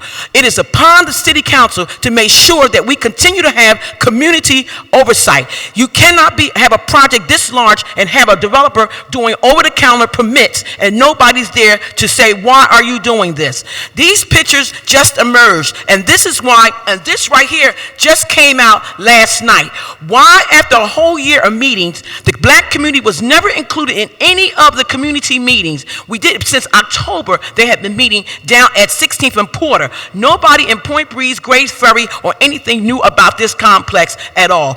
All this now about ShopRite not closing, and we're going to have this. Why wasn't this at the community meeting? Why wasn't this explained to community residents? Why was we kept in the dark? This is not right to have a complex this large and not have no community meetings, because is it okay for a developer to make millions of dollars off the black community and not say we have a say in what goes on in our shopping mall?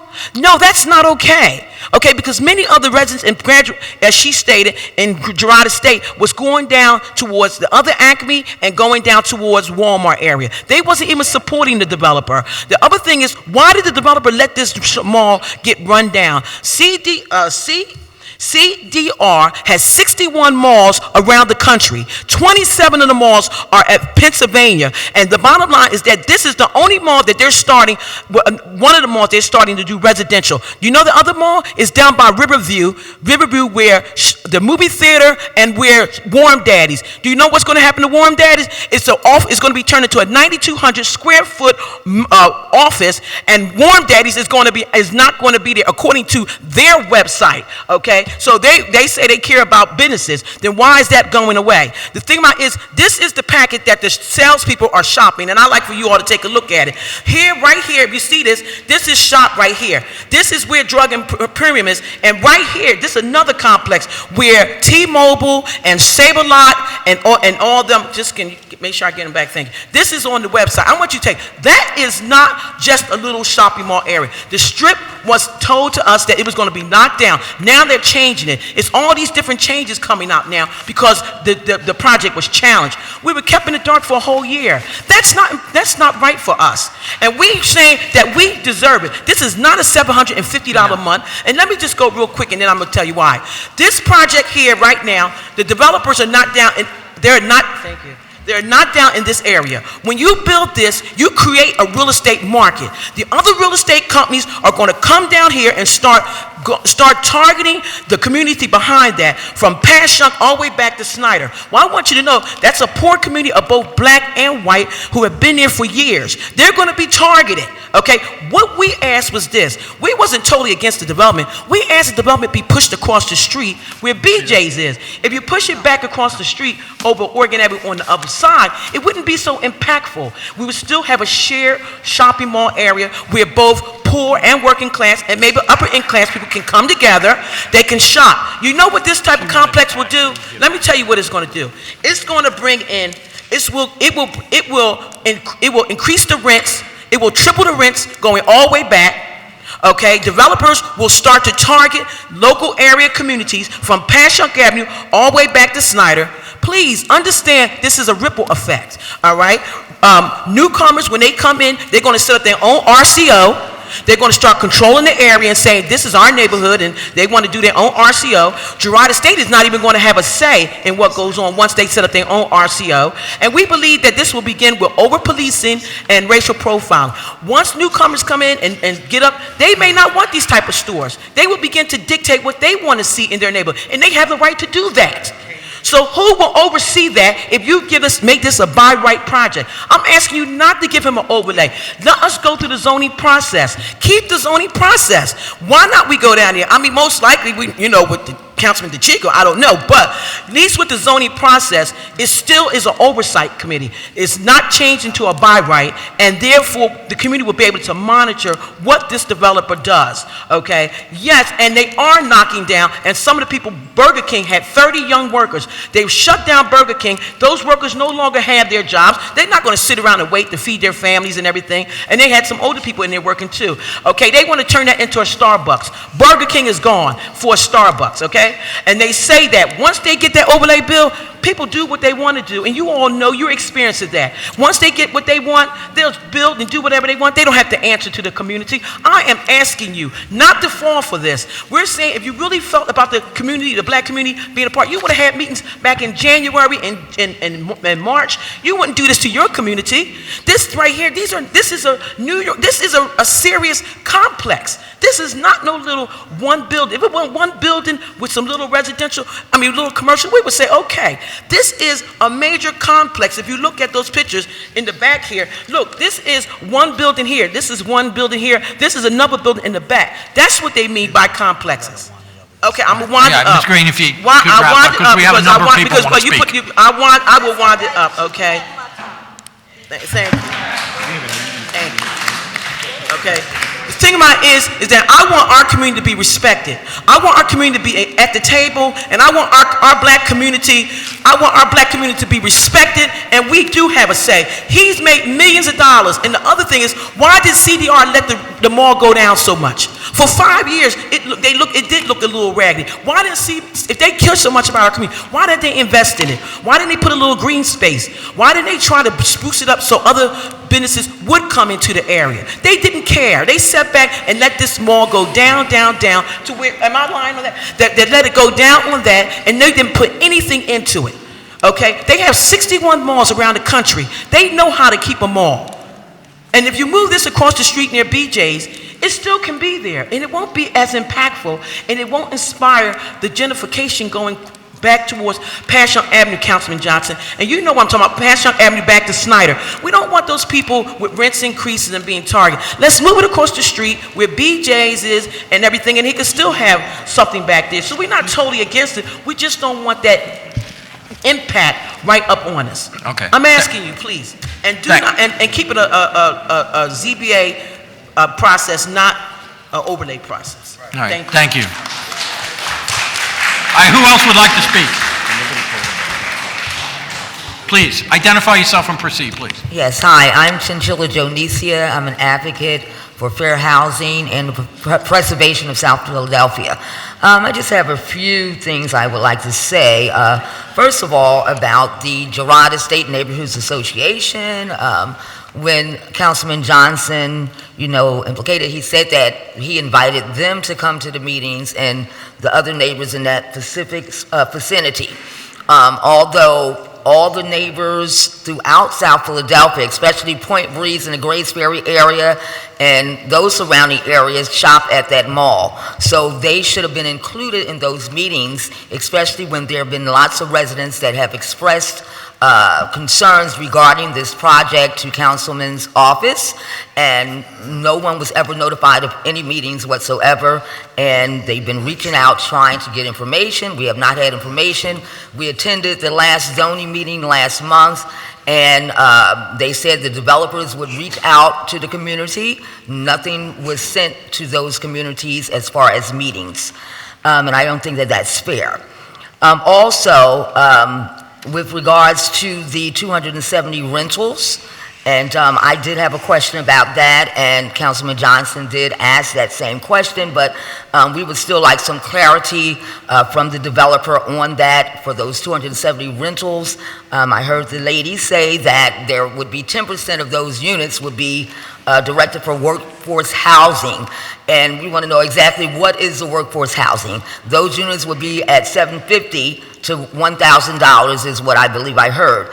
And then the rest of those units, what will they be priced at? Will they be priced at $2,500 and up? We want to know, because that's not fair housing. So if fair housing is supposed to be put in that area, it needs to be more than just units for workforce housing. 10% of the housing units is not enough. And we want it to remain affordable. And as far as Target, in South Philadelphia, there's already 2 Targets. There's a Target down Columbus Boulevard, and the new Target that has been built at Broad and Washington with condos and everything above that, and a Starbucks there. So it's like Target and Starbucks, they're going to take over South Philadelphia. South Philadelphia needs another Walmart. Why not put a Walmart in that complex? There's too many Targets, not enough Walmarts.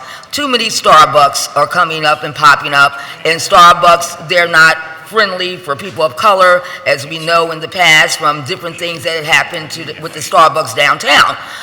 So all of these things that are being addressed today, people in the Point Breeze area and Grace Ferry's area should be put together in a meeting with Girard Estates Neighborhood Association and all of the other different organizations that they claim attended the meetings. It is not fair. So if you want to be fair, Mr. Developer, you need to have a meeting with all of the concerned citizens that shop at that mall. And to be frankly honest, more people from Point Breeze and Grace Ferry shop at that mall than the people that's in that immediate vicinity of the mall. All right, that's all I have to say. Thank you. Whoever would like to go next, please identify. Pull the microphone close, it moves. There you go. Thank you. My name is Miss Dot. My concern is the residential apartments or complexes that you're going to put, and I believe I'd like for my Neighbors, please stand and show your support for what I'm saying. Please stand. Why are you putting residents or houses in our shopping mall? That should not be. That should not be. And the other thing I'd like to say real fast, Mr. Johnson, I really do not appreciate you not paying attention. You're talking, you're not paying attention. I don't know whether you're hearing or not. But the main concern, okay, thank you, ShopRite's gonna stay there, big deal, but houses should not be in that area. Thank you. Good morning, South Philadelphia, council people. My name is Diane Hamilton Mitchell. I lived in Philadelphia. I'm living in Philadelphia, in South Philly, for the past 64 years, and I am blessed that my mother gave me that house for $1. I can go back to Broad Street when Will Smith and Patti LaBelle asked to buy the property that was at Broad and Washington Avenue, which is Target and high-rise apartment buildings. We are being left out on these decisions. Every time I turn around, something new is popping up and our taxes are going up. We are left in the dark. When things come up, it's always at the last minute. This meeting should have been held months ago. I mean, months ago. You're asking to move into our community without an introduction. The developers, I'm at the point now, I don't even do real estate because it's like taking someone's house or begging them to sell their house underpriced. Now you're talking about putting a mall in the area and you're not even guaranteeing jobs for young people, that you're taking jobs away. How are we going to survive? Philadelphia is not Atlanta. When you drive and you see high-rise buildings and glass, and that's what Philadelphia looks like. You can't even see the top of William Penn's head anymore. He's been going for centuries. We need to bring back the communications of the residents, the city, lower these tax abatements. You have people who are moving in Philadelphia, staying for 9.5 months and moving out, and we're left paying their taxes. It's not fair. It's not fair. Maybe the council people need to get their pensions and use that for better housing that we need right now. We need housing. We need affordable housing. Then also we need to extend our employment for our children. Right now our children are out of school. What are they doing? Nothing, because their parents can't afford it. Now if they can't afford that, how can we put this high-rise apartments? The chocolate factory, they're building that and having a dog park and a garage on a high-rise. And I'm going to say it, and I'm going to keep it clear. In the next 10 years, it's not going to be any African Americans left in Philadelphia. Have a blessed day. Okay, thank you. I'm sorry, what? Good afternoon. My name is Vincent Moto. Please. Sir? Yeah. Again, my name is Vincent Moto. I live in the South Philadelphia area. I have 3 generations of family was living here. My grandmother, my parents, actually 4 now, me and my children. I actually went to St. Edmunds. I graduated from St. Edmunds. I went to Bishop Newman, graduated from there, went to University, Penn, got my associate's degree in business management. My community, we've been around here 56 years. I've been around here now. I moved away, came back, bought the house from my parents, and my parents moved into my grandmother's house, which is on Federal Street. But anyway, our community is very, very important. You know, a community in any society, any area is important. We have neighbors, we have people we grow up with, we speak to every day, we socialize with, we share moments, issues, problems together. And as a community, we should have been notified what the transitions that have been taking place in our communities. I mean, even like you said, everybody should have got together. We should have had a meeting, some type of meeting for everyone to go there, because I shop there. It's 3 buildings over in Wilson Park, I believe, over in Wilson Park, that are senior citizens, and a lot of them shop there because I know, because when I'm there, I'm always helping Mrs. Jones, Miss Williams, Miss Betty, whoever it may be in the community, helping them back with their bags if I'm down there with my mother shopping. And, you know, they don't have anywhere else to go in the community to shop. Now, where I live at now, we have 2-story buildings, and now they're building these 3-story buildings, and they're building buildings where there wasn't any buildings, where people are now, where it wasn't any people at one time. So therefore, the population in our neighborhoods is becoming overcrowded.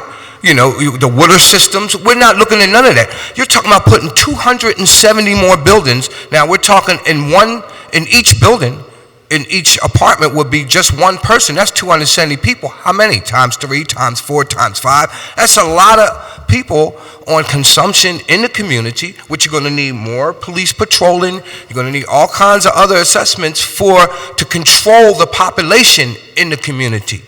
And we're just causing more pressure in the community without getting along with people, without socializing, without finding out what is taking place in our communities. It's mandatory in a community that everyone gets along and understands what's going on in their community, so it don't be any. I remember when you couldn't walk 3 blocks from the house because of the racial issues that are taking place. Now, you're talking about building these condominiums over there. We're not talking about poor people. We're talking about maybe higher class, middle class people, which are not going to want the regular people that live in that community that can't afford to be. Oh my God, what is he doing in my community? Oh, lock my car. This, you know, I have my bachelor's degree right now, and I've been pretty successful in life. Okay, I still walking now in my community. It used to be a time when I knew people in my community. I would bake people a cake, or my mom would bake a cake when we introduced people into our community. Hey, now you know these people. Now you have people in your community you don't even know. You got buildings that's stopping. You can't even see the sun anymore. It's cold. They're tearing up the foundation, because every time I hear boom, boom, wow, building new buildings where all this was concrete at one time, and now it's buildings. So they done tore up the foundation. Our houses are shifting. I know this because I do construction work, and I hear all the neighbors in my community, Vince, my backyard is damaged, my house is shifting, and this is going on, and it's not really fair to the community. I'm not going to get too loquacious, but I just wanted to express myself on that opinion. Thank you very much. Thank you. Who would like to go next? Yes. Sir, please. My name is Reverend Bruce Points. I'm the pastor of Zion AME Church at 1600 South 21st Street in Philadelphia. I had not intended to speak this morning. I came to listen, to determine what it is that the community needed to say and what the responses would be from City Council. We had come not only for this issue, but for another issue that has been taken off of the docket today. Very disappointed in that, but I understand. I understand several things. I understand that communities need to change. I understand that cities need to change and to grow. I understand that we cannot stop progress, but we can be a part of progress, and that seems to be the central issue at hand today. I don't think that these people in this community have been enough of a part of the process, and their voices have not been heard. These are the people who have built these communities and lived in these communities and inherited these communities. And Councilman Johnson, you have come from this community yourself. I've been a supporter of yours since I've come to Philadelphia, but I must say that I am disappointed. I'm disappointed, first of all, no. I'm disappointed, first of all, at the flippant manner in which these people were addressed today. I expect more from you. I appreciate you, and I expect more from you. These concerns have not been addressed. Our church is right in the center of the community, and the last meeting that happened, we got notice of a week later. Those notices are not getting out, and the people who need to be heard are not being heard. The people that are paying taxes are not being represented. And the people who are not paying taxes are having their voices heard. There are a lot of things. I cannot reiterate everything that is going on today, but I have not found anything said yet that I do not disagree with. And so I am here to stand behind these persons. But I am also here to stand with you. We need to get this ball rolling, but we need to be heard. We need to be heard in situations where you get the entire community together. We need to be heard from the people who have lived here their entire lives, 60, 70, 80 years old, who are not being well represented.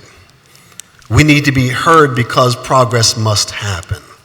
But it must happen in an equitable manner for the entire community. Thank you for your time. Thank you. Thank you, Reverend. Who'd like to go next? Point of information.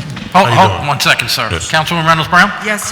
It would be very, very helpful if those who are speaking can let us know for the record if you are actual residents of the Girard Estate Residents Association. What I heard stipulated in Councilman Johnson's opening remarks was, and as an at-large person, I would not know this, but as a district council person, when development matters are occurring in your councilmatic district, it is the prerogative of the local immediate RCO who will have their say, and many times their way, in what happens in the RCO where they live. If you are not a resident of that particular RCO, then you're not a resident of that particular RCO. So it would be helpful to know who lives in Girard Estates Residents Association and who does not. If I could, point of information, hold, ma'am, please sit down. Thank you. Just for point of clarification, Councilwoman, I think the Girard Estate was the coordinating RCO.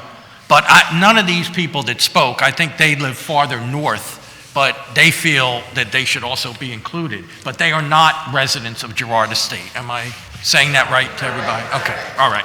Okay? Thank you. Sir, please. How you doing? My name is Dennis Barnes. And I don't know if I'm going to become unpopular today. I know most of y'all, and y'all know my family. I've been a resident of South Philly for 46 years. I'm 46 years old, and I have one of the biggest families down in South Philly, the Barnes family. Okay. I'm for change. Sir, if you can speak into the mic. Excuse me, just I'm right, for please, change. So we can, it has to be recorded. I'm for a change because I've seen in my short time here, the community decline.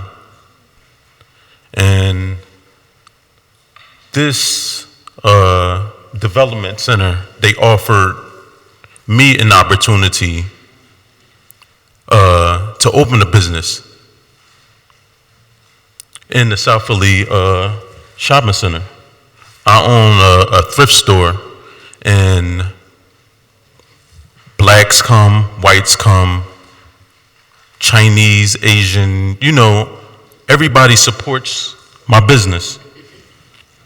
And what I want to say is that if we don't want to be a part of the redevelopment, we have to develop.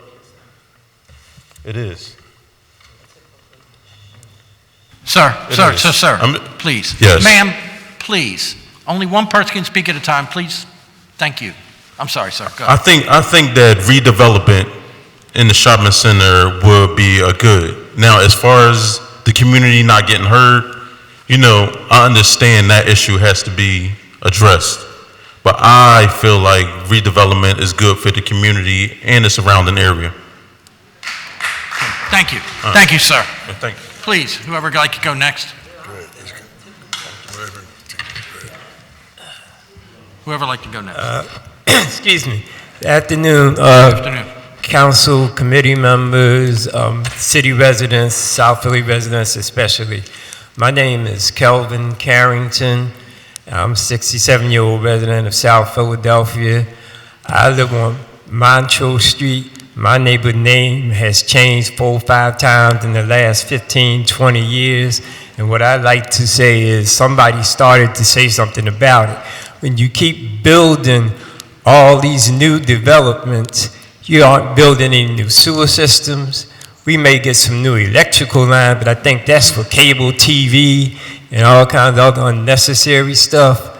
But listen, we have sewers failing all over the city.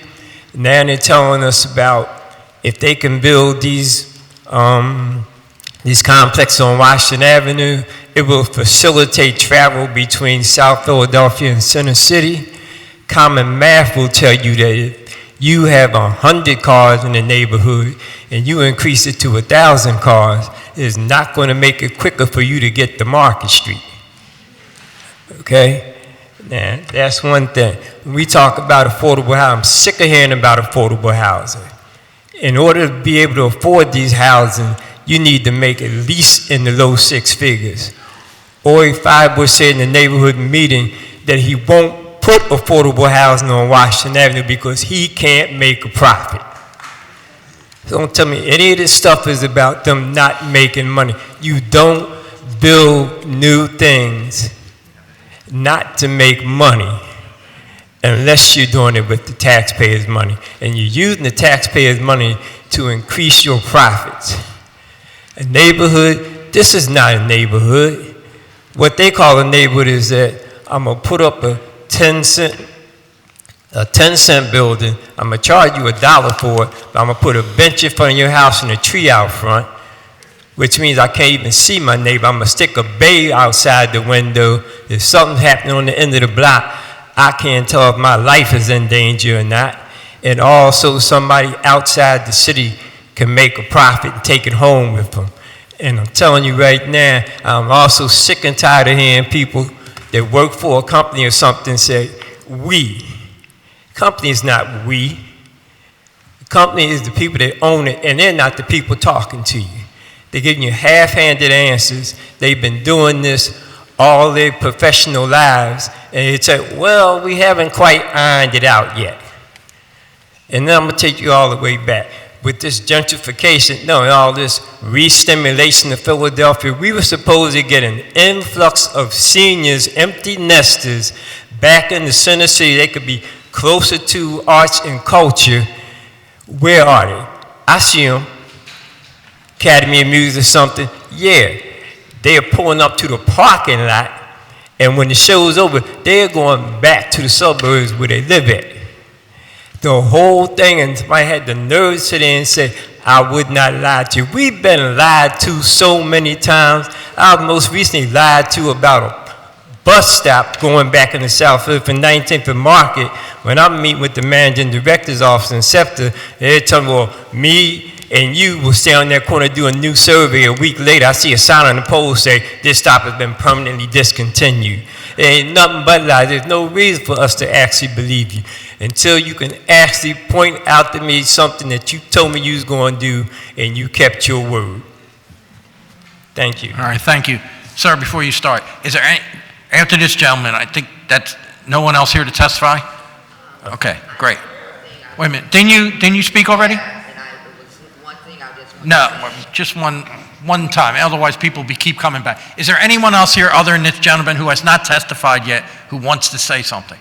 Sir, please. And I'm asking everybody to be brief. We still have many, many bills to go, and there's a lot of people here waiting for those bills. So that'll be the last 3, okay? Sir, please. Mr. President, to the council, giving due respect to each and every one of you. I'm 75 years old. I've lived in this city almost all my life. I'm a Temple graduate. I graduated Temple in 1962. I lived where I live, here in South Philadelphia, for 35 years in the house that I live in. Since I've been in this house... Sir, state your name for the record. I'm sorry. I'm sorry, sir. My name is Keith Shepard Sr. That's S-H-E-P-H-E-R-D, not A-P-P-A-R-D.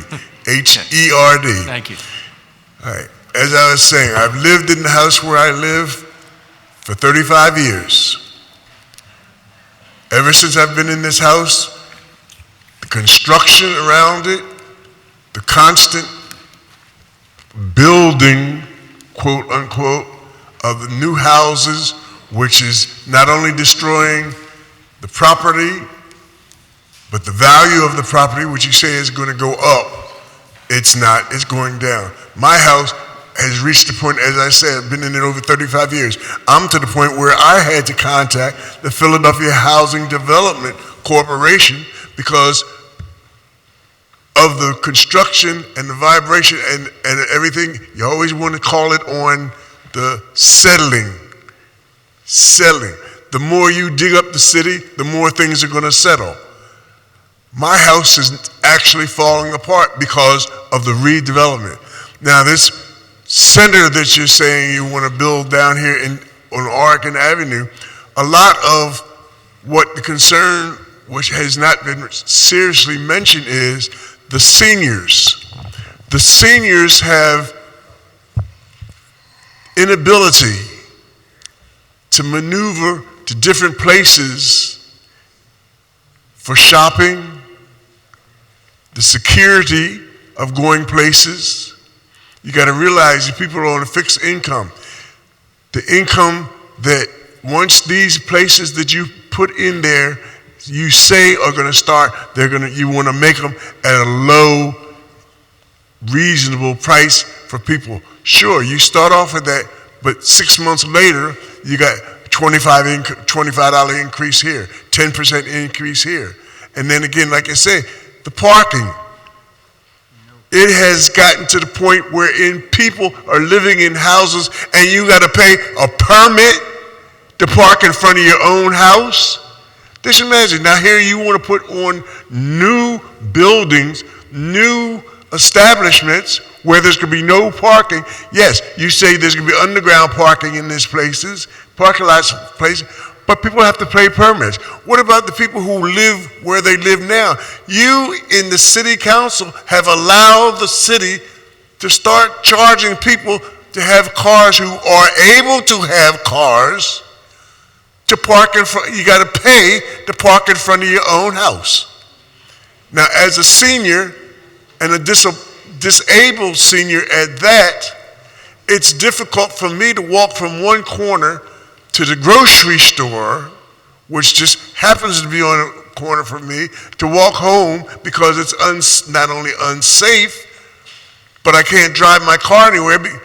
I happen to be one of the lucky people who have the poles up where I can get a parking space that 90% of the time somebody else parks in. But where are the people going to park once you put these new establishments up? You're going to have people coming into the community that don't belong in the community. Seniors are going to feel unsafe. We're unsafe as it is right now. Basically, I yield my time. As you say, Okay, this is just something else for you to think about. Thank you, sir. Thank you very much. Who would like to go next? Please state your name and proceed. My name is Martin Roberts. I work for ShopRite at 24th and Oregon Avenue. I've been there for 3 years. And I want everybody to start coming to ShopRite because we are very, very, very important people. And we love our people. We don't care if we get crowded. That's what the money lies at. People come there because they need food in their house, in their homes. And I also know there's another ShopRite, a third in Oregon, in the mall. But people go there to shop. Two, but I just don't understand, though. ShopRite should remain open, not tear down. Because people love that. Okay. People love ShopRite each and every day. They come there day, night, and midnight. And sir, as was stated, the ShopRite will be staying open, so, okay? ShopRite will stay open. Okay? Thank you, sir. Okay? You're welcome. Thank you. Ma'am, okay, this is our yes. last witness, okay, please. Okay. Identify yourself and proceed. Yes, my name is Laverne Johnson, friend, and I live north of Washington Avenue. However, I do shop at ShopRite. I'm all for new development and because Philadelphia is old, so I totally reject how we've been treated in our community. We are not in on the meetings, and if we are, it's at the very last minute. I was the one that came to every one of your office yesterday and left information and a picture of what it's supposed to look like in the ShopRite area.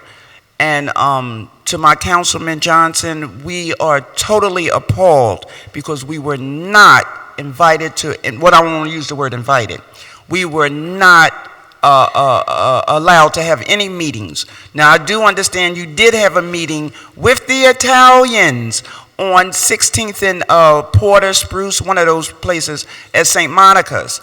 That's why I didn't want to use the word we were not invited. But we didn't know about that meeting to the very last minute. And we totally reject being disrespected, totally disrespected. Anything that's done, we hear it on the back end all the time. And we are appalled at that, very much so.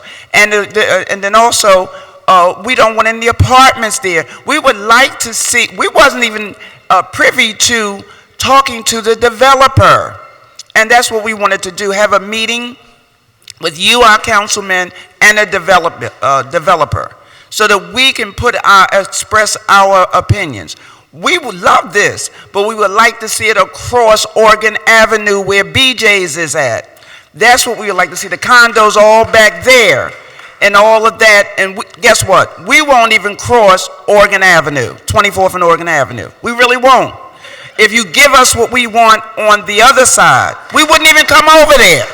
It would be no need, because we'll have our BJ's, we would have our ShopRite, we would have all of our stores, and the gentleman that just left with the thrift store, I love that thrift store. He has an upscale thrift store. We would be there. Honestly, we would absolutely be there with the Ross and all of those stores that's there right now. So I thank you for your attention. Okay, thank you. And like I said, I'm upset. I'm just upset. All right, thank you, ma'am. Thank you, sir. Thank you. All right, that'll complete the testimony on this bill, and we'll move to our next bill. Ms. Marconi, please read the title of our next bill, please. Bill number 190359, an ordinance to amend the Philadelphia zoning maps by changing the zoning designations of certain areas of land located within an area bounded by Roosevelt Boulevard, Bluegrass Road, and Grant Avenue. And if I could ask everyone, when you're leaving, please do it quietly because we're trying to continue the hearing. Mr. Gregorski, please. Good morning, this is Marty Gregorski with the Philadelphia City Planning Commission. This bill proposes to remap commercial zoning districts within the area from CMX3 commercial mixed use and CA2 auto-oriented commercial to CA1 auto-oriented commercial. The area in question includes an existing shopping center, a strip mall, a standalone medical offices, several of which would become non-conforming uses if the zoning is amended to the CA1 district. Additionally, the CA1 district is significantly more restrictive than the existing zoning, would make future development within these areas challenging. This rezoning does not conform with the goals and initiatives to promote transit-oriented development spurred by transportation investments along Roosevelt Boulevard. Planning Commission considered Bill number 190359 at its meeting of May 21st of this year and did not recommend it for approval, and I'd be happy to answer any questions. Thank you, Mr. Gorski. Any questions? Seeing none. Anyone else here to testify on Bill number 190359? Seeing none. Thank you. Ms. Marconi? Bill number 190360, an ordinance to amend the Philadelphia zoning maps by changing the zoning designations of certain areas of land located within an area bounded by Old Newtown Road, Tremont Street, Roosevelt Boulevard, Woodward Street, and Winchester Avenue. Marty Gregorski with the City Planning Commission. This bill proposes to remap commercial zoning districts within this area from CMX3 commercial mixed use to RM2 residential multifamily. The area in question includes an existing 10-story apartment building. The existing land use conforms with both the existing and proposed zoning districts. Philadelphia City Planning Commission considered Bill number 190360 at its meeting of May 21st of this year and recommended it for approval, and I'd be happy to answer any questions.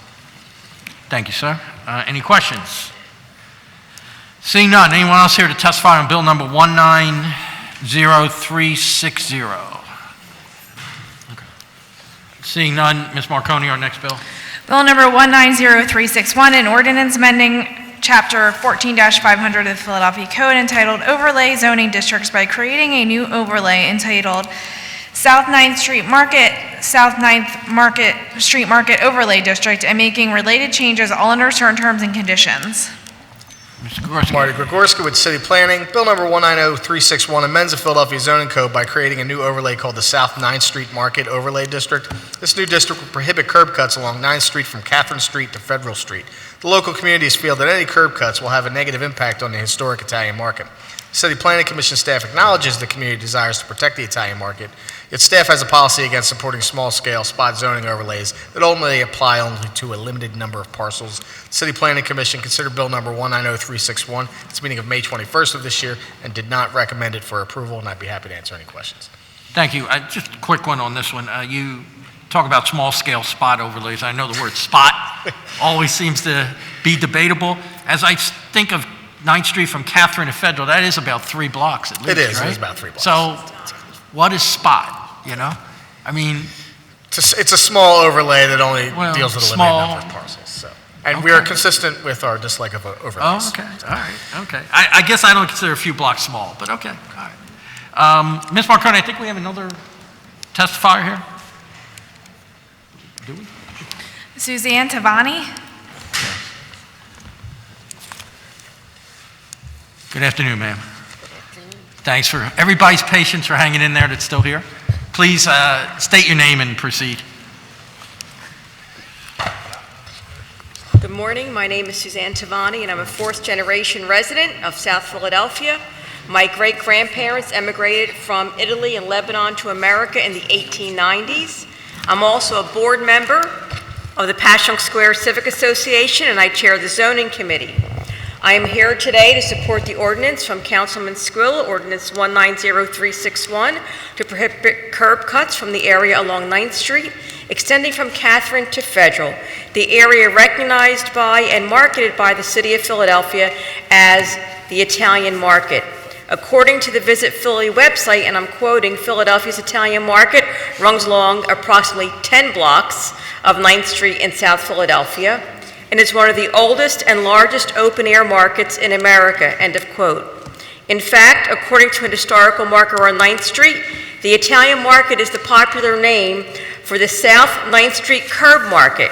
The term itself, curb market, implies that there are businesses which operate along the curb side. Your support for this ordinance will ensure that multi-generational businesses across multiple ethnicities will be allowed to continue and prosper. I remember growing up and walking up 9th Street to attend school at St. Paul's. I passed Italian and Lebanese vendors selling a variety of products.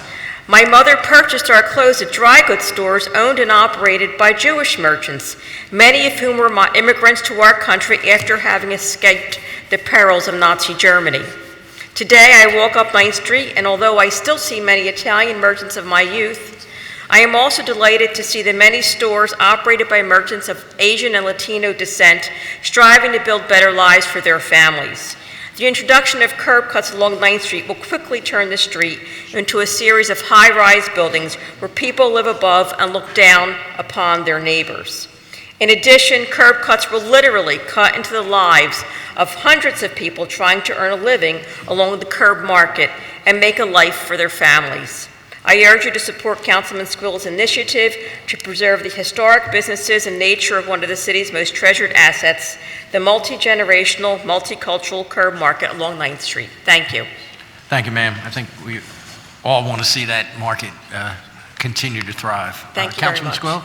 Thank you, Mr. Chairman. And again, this is just not one small area. It is a 10-block area.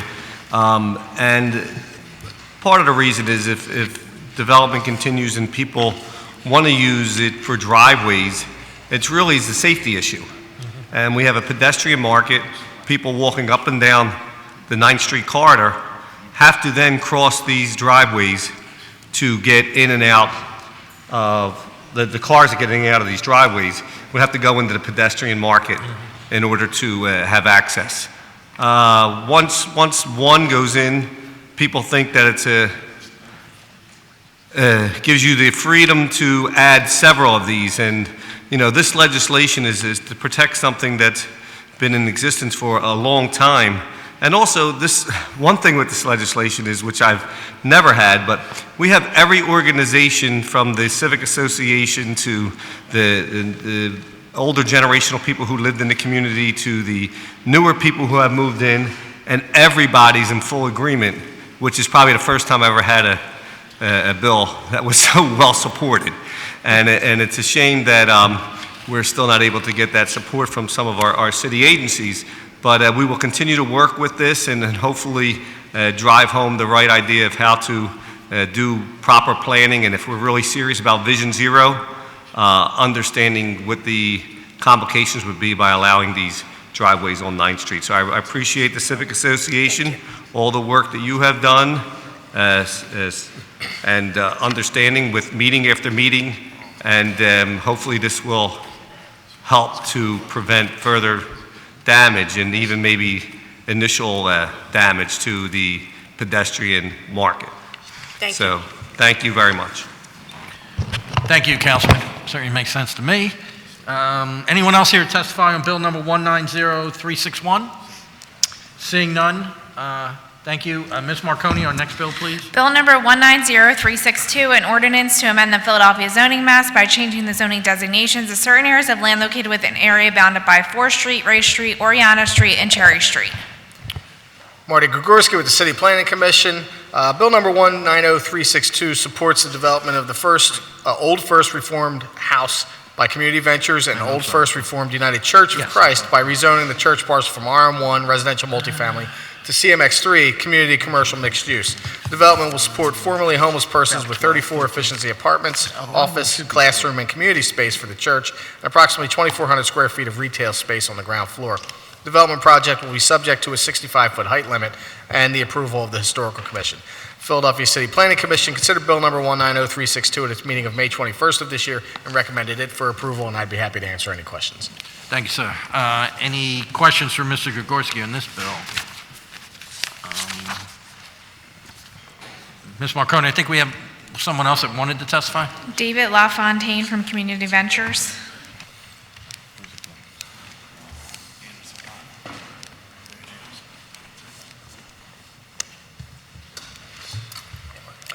Good afternoon. Good afternoon. I'm David LaFontaine, Executive Director of Community Ventures. I'm here with Megan Grimm. Well, you can introduce your own darn self. Hi, I'm Megan Grimm, and I'm here as a representative for the church. Okay. Good afternoon. David Guest with Ballard Spar on behalf of Community Ventures. We just want to thank Councilman Squilla for his support of the bill and introducing it, and his staff. We have submitted written testimony, and we're just here to answer any questions in support of the bill. Okay, thank you very much. If I could just add, I'm well familiar with Community Ventures for the work you do in the Francisville section of the city. You do a great job over there. You've been able to keep affordable housing in that area, and I think it's very important. Thank you. And Megan's also a resident of Francisville. Okay. Any questions? Seeing none, thank you very much. Thank you. Thank you. Your comments will be made part of the record, and we also have an EOP, an amendment for that bill. Thank you. Yes. Thank you. Anyone else here to testify on this bill, 190362? Seeing none, Ms. Marconi, our next bill, please. Bill number 190380, an ordinance amending Title 14 of the Philadelphia Code entitled Zoning and Planning to define rear streets and to amend requirements related to parking and ground floor commercial as they pertain to primary frontages and rear streets, all under certain terms and conditions. Marty Gregorski with the City Planning Commission. Bill number 190380 amends the Philadelphia zoning code by defining rear streets and amending requirements related to parking and ground floor commercial as they pertain to primary frontages and rear streets. Bill number 190380 addresses two issues within the zoning code. First, accessory parking is prohibited in certain zones unless it can be accessed from a shared driveway, alley, or rear street. However, a rear street is not defined. The bill defines rear streets and delineates specific limited conditions whereby off-street parking will be allowed by right in these zones. Secondly, ground floor commercial is currently required on all frontages in certain zones, even when the parcel is on a corner and/or a through lot. In many such cases, commercial is neither feasible nor desirable on these secondary frontages. This bill changes this such that the ground floor commercial requirements would apply only to the frontages that the City Planning Commission designates as primary frontages. The City Planning Commission at its meeting of May 21st of this year recommended Bill number 190380 for approval, and I'd be happy to answer any questions. Thank you, sir. And we have an amendment for that which will be offered. Yes. Any questions for Mr. Gregorski on this bill? Seeing none, anyone else here to testify on bill number 190380? Seeing none, our next bill, please, Ms. Marconi. Bill number 190407, an ordinance to amend the Philadelphia zoning maps by changing the zoning designations of certain areas of land located within an area bounded by 56th Street, Poplar Street, 55th Street, and Cambridge Street. Marty Gregorski with the City Planning Commission. This rezoning was requested by the Vine Memorial Baptist Church as a corrective rezoning, which will match the zoning of the existing land use of a church, meeting space, and office. 659 North 56th Street will be rezoned from RSA 5, residential single-family attached, to CMX 1, neighborhood commercial mixed use. Philadelphia Planning Commission considered Bill number 190407. Its meeting of June 11th of this year, where it was recommended for approval, and I'd be happy to answer any questions. Thank you, sir. Any questions? Seeing none, anyone else here to testify on bill number 190407? Seeing none, Ms. Marconi, our next bill, please. Bill number 190408, an ordinance amending Title 14 of the Philadelphia Code entitled Zoning and Planning to revise certain provisions of Section 14-504 entitled NCO, Neighborhood Conservation Overlay District, all under certain terms and conditions. Thank you. Marty Gregorski with the City Planning Commission. Bill number 190408 amends Section 14-504, Neighborhood Conservation Overlay District section of the Code. The purpose of this bill is to reorganize the NCO sections of the zoning code to facilitate review by L&I and by use by applicants.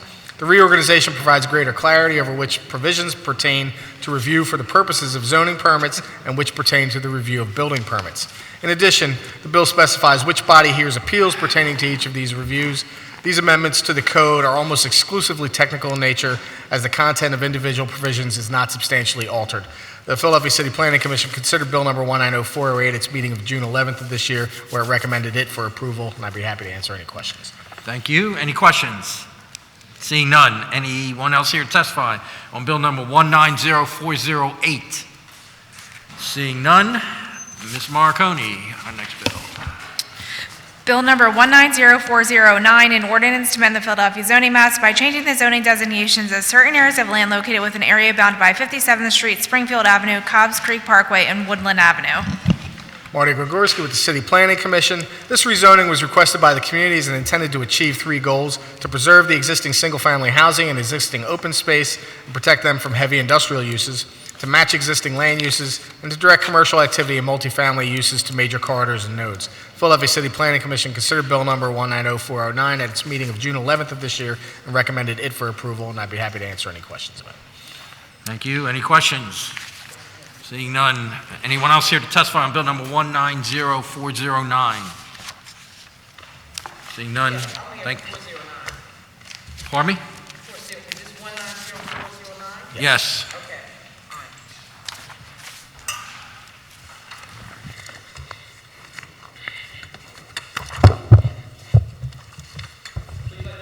Tiffany Please Green. identify yourself. and Tiffany proceed. Green. Yes. We just seen this bill, and this is an overlay zoning bill for Kensington and Springfield and everything around this area. And I'm going to put on the record that I'm going to hand this over to the Southwest Eastern organization because I don't think that they are aware of this zoning overlay bill, and I know them pretty well. My concern is this: Point Breeze had an overlay bill on the Rules Committee today, and it was taken off. And it was a bill that was supposed to provide us with two-story housing conformity. And that is not right why our bill has been taken off. Point Breeze community has asked for this bill for 6 years, and we have been denied. And we don't appreciate other communities getting overlay bills, but yet Point Breeze and Graves Ferry continue to be denied our housing conformity bill. And we don't think that this is correct, right? That developers are getting overlay bills, zoning bills, but yet Point Breeze has not gotten our housing conformity bill because right now, from our understanding, certain developers are threatening to shut down development. That is not right. That is an abuse of power. That is unfair treatment of a black community to continue to allow us to suffer and not be given an opportunity to protect our homes.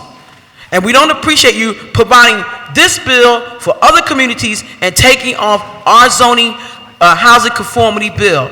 And we are formally requesting that we have our housing conformity bill, and I will be passing this on to several groups up in the Southwest area who I know do not know about this. Thank you. Anyone else here to testify? Seeing none, move to our next bill. Ms. Marconi, please. Bill number 190415, an ordinance to amend the Philadelphia zoning maps by changing the zoning designations of certain areas of land located within an area bounded by Tasker Street, 4th Street, Porter Street, and 9th Street. Marty Gregorski with the City Planning Commission. This rezoning was requested by the community as intended to achieve three goals: to preserve single-family residential blocks in the neighborhood core, to maintain multifamily zoning where appropriate or existing, and to concentrate commercial uses along South 7th Street. Philadelphia City Planning Commission considered Bill number 190415. Its meeting of June 11th of this year and recommended it for approval. And I'd be happy to answer any questions. Any questions for Mr. Gregorski? Seeing none, anyone else here to testify on Bill number 190415? Seeing none, Ms. Marconi, please. Bill number 190435, an ordinance to amend the Philadelphia zoning maps by changing the zoning designations of certain areas of land located within an area bounded by Summer Street, 32nd Street, Ray Street, and Natrona Street. Marty Gregorski with the City Planning Commission. This bill was requested by the property owner to extend the zoning designation of CMX3, Community Commercial Mixed Use, for their entire mixed-use building, as it's currently split zoned between CMX3 and RSA 5 residential single-family attached. The project was previously presented at the Planning Commission in April 2015 as a zoning board case. Project developers were seeking a unity of use at this time, whereas the Planning Commission staff preferred a remapping of the entire site to CMX3, but overall we were supportive of the project. Project was on the April 2015 CDR agenda as well. Ultimately, the Planning Commission recommended supporting the unity of use variances path at the Zoning Board. Planning Commission staff are supportive of this remapping in accord with the previous policy. So the Philadelphia City Planning Commission considered Bill number 190435 at its meeting of June 11th of this year, where it was recommended for approval as an item in accord with previous policy. Thank you. Any questions? Seeing none, anyone else here to testify on Bill number 190435? Seeing none, Ms. Marconi, our next bill, please. Bill number 190437, an ordinance amending Chapter 14-500 of the Philadelphia Code, Section 14-516, entitled WST, West Overlay District, all under certain terms and conditions. Mr. Gregorski. Marty Gregorski with the City Planning Commission. Bill number 190437 amends the Philadelphia Zoning Code by amending the West Overlay District to allow multiple lots to be considered as one zoning lot in Sub-Area A under the a zoning lot declaration agreement. Within this agreement, if the public dedication of North 37th Street, Warren Street, and/or Cuthbert Street occurs, properties will still be considered one zoning lot, but the street area will not be counted in the calculation of permissible gross floor area. This will allow for the development of the former University City High School site as designed by the developer and community through a partnership that has been meeting since 2014. This zoning bill also allows the development to meet the recommendations of the University Southwest District Plan and the Philadelphia 2035 Comprehensive Plan by creating street connections that will remove the barrier created by large blocks, as well as allowing development that is neighborhood scale on the northern end of the site. Philadelphia City Planning Commission considered Bill number 190437 at its meeting of June 11th of this year and recommended it for approval, and I'd be happy to answer any questions. And I see we have an amendment here, Correct. I believe is the EOP, correct? Yes. Yes, thank you. Any questions? Seeing none. Anyone else here to testify on Bill number 190437? Seeing none, Ms. Marconi, our next bill. We're on page 3. Yes. Let me say that I'm happy to support my two bills. This is my other two. And we have worked with them to get this far, and we're grateful to support it and grateful for the committee support. Thank you, Councilwoman. Thank you. Ms. Marconi, our next bill.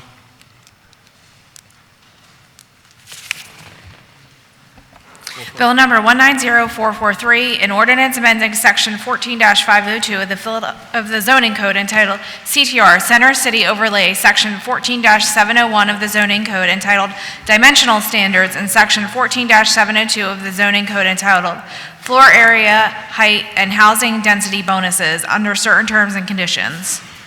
Marty Gregorski with the City Planning Commission.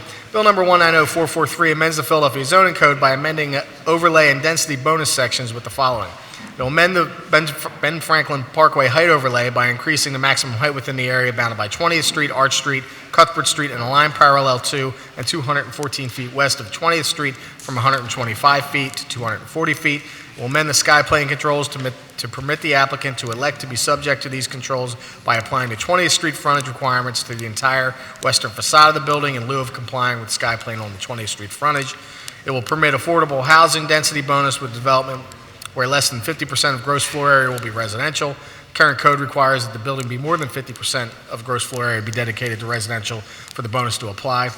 To become eligible of earning a floor area bonus by constructing an underground public parking garage.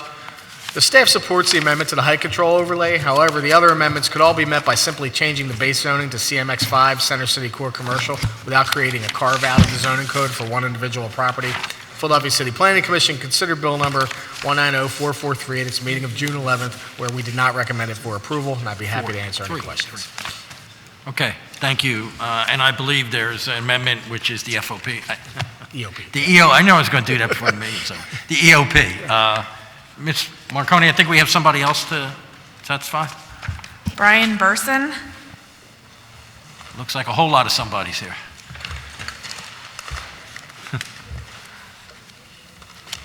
Please identify yourself and proceed. Hi, good afternoon. My name is Brian Burson. Thank you for your time. I am Parkway Corporation Senior Vice President for Real Estate and Development. I am here to discuss ordinance introduced for development of the southwest corner of 20th and Arch Street. I'm joined by Kevin Cook, Vice President and General Manager, Turner Construction, Melanie Shaw of Maven Inc., Tom Witt and Max Weiss of Cozen O'Connor. They're here to answer any questions should they arise. I'll be brief. I've curtailed some of my statement. Parkway is an 80-year-old, third-generation Philadelphia-based company. We employ over 400 people at Parkway, with minority representation for 59% of our management team. Their average tenure is almost 10 years at Parkway at 9.5. The building that we're discussing has evolved throughout extensive community engagement, during which we held 4 public meetings, which were all notified and flyered. We fielded numerous personal phone calls and presented at a 5th and final public meeting prior to a vote by the board of the Logan Square Neighborhood Association, during which they voted not to oppose this development. We have since entered into supportive agreements with Logan Square Neighborhood Association and the Walden Walk Condo Association. They represent our closest neighbors, and we've committed the following, among other things, to that community. A 15-story commercial office building leased to a single tenant whose name we are unable to disclose at this point due to a confidentiality agreement. The building will be no larger than 400,000 gross square feet and achieve LEED Platinum rating. It will include ground floor retail, underground public parking. Public art will be employed, and the development will also contribute $2,515,000 to the Low Income Housing Trust Fund. To help us accomplish this, Bill number 190443 would allow us partial relief from the height limit applicable to the Benjamin Franklin Parkway area, allow us to take the sky plane setback, which would apply to our 20th Street frontage, and apply it instead to our west facade, where it will benefit our nearest neighbors at Walden Walk. allow our commercial development to contribute to the Low-Income Housing Trust Fund and receive bonus gross floor area, allow our underground parking to qualify for the bonus floor area as public rather than accessory parking, something our neighbors requested and something that will avoid having an empty garage on holidays, weekends, and evenings. Finally, we have executed an EOP with the city and given direction to our contractor that they should take that compliance very seriously. To that end, we have hired Melanie Shaw of Maven Inc. to independently monitor their inclusion success. Thank you. Okay, thank you, Mr. Burson, I appreciate it. And again, that EOP will be offered at the meeting. Any questions for Mr. Burson or anyone here? Seeing none, you were just here for backup, I understand, right? Okay, very good. So, Ms. Burson, you did such a great job, you need no backup there. Thank you. And no one else here to testify on this bill? Okay, moving right along, Ms. Marconi. Bill number 190444, an ordinance to amend the Philadelphia zoning maps by changing the zoning designations of certain areas of land located within an area bounded by Ray Street, 17th Street, Vine Street, and 18th Street. Yeah. Marty Gregorski with the City Planning Commission. This bill will change the zoning designation from RM4 residential multifamily to CMX4 commercial mixed use. The Archdiocese is proposing a two-phase mixed-use development totaling 1.3 million square feet on the land north of the Cathedral of St. Peter's and Paul. The project proposes to incorporate public space and underground parking bonuses. In May, the Commission recommended approval of Bill number 190308, which authorized striking from the city plan and vacating the southerly 20 feet wide portion of Vine Street from 17th Street to 18th Street to accommodate the proposed development. Based on the previous policy, the Philadelphia Planning Commission considered Bill number 190444 at its meeting of June 11th of this year, where it was recommended for approval, and I'd be happy to answer any questions. Thank you. Who else is testifying here? Right. Good afternoon, Chairman Greenlee and members of the committee. My name is Brett Panoski, and with Carl Primavera, we're the attorneys at Claire Harrison here on behalf of EM Race Vine Venture LLC, an affiliate of Exeter Property Group, which is the group selected by the Archdiocese as the developer. I submitted written testimony, so I won't repeat that here. I just want to thank the Logan Square Neighborhood Association, Council President Clark's office, and the Planning Commission for their help in advancing this process, and there is an EOP amendment to this bill. I believe that's still being totally finalized as we speak, from what I was just told. Yes. Okay, all right.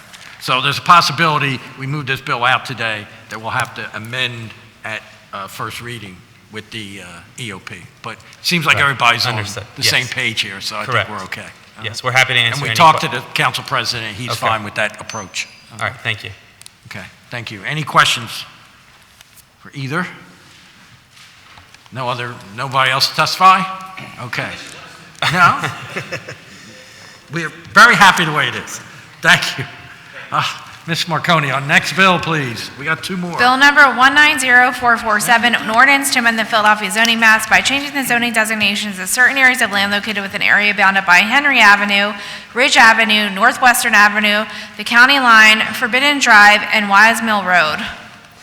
Marty Gregorski with the City Planning Commission. This bill rezoned parts of the Wissahickon Valley Park and other parks and recreation assets to SP, POA, active parks and open space.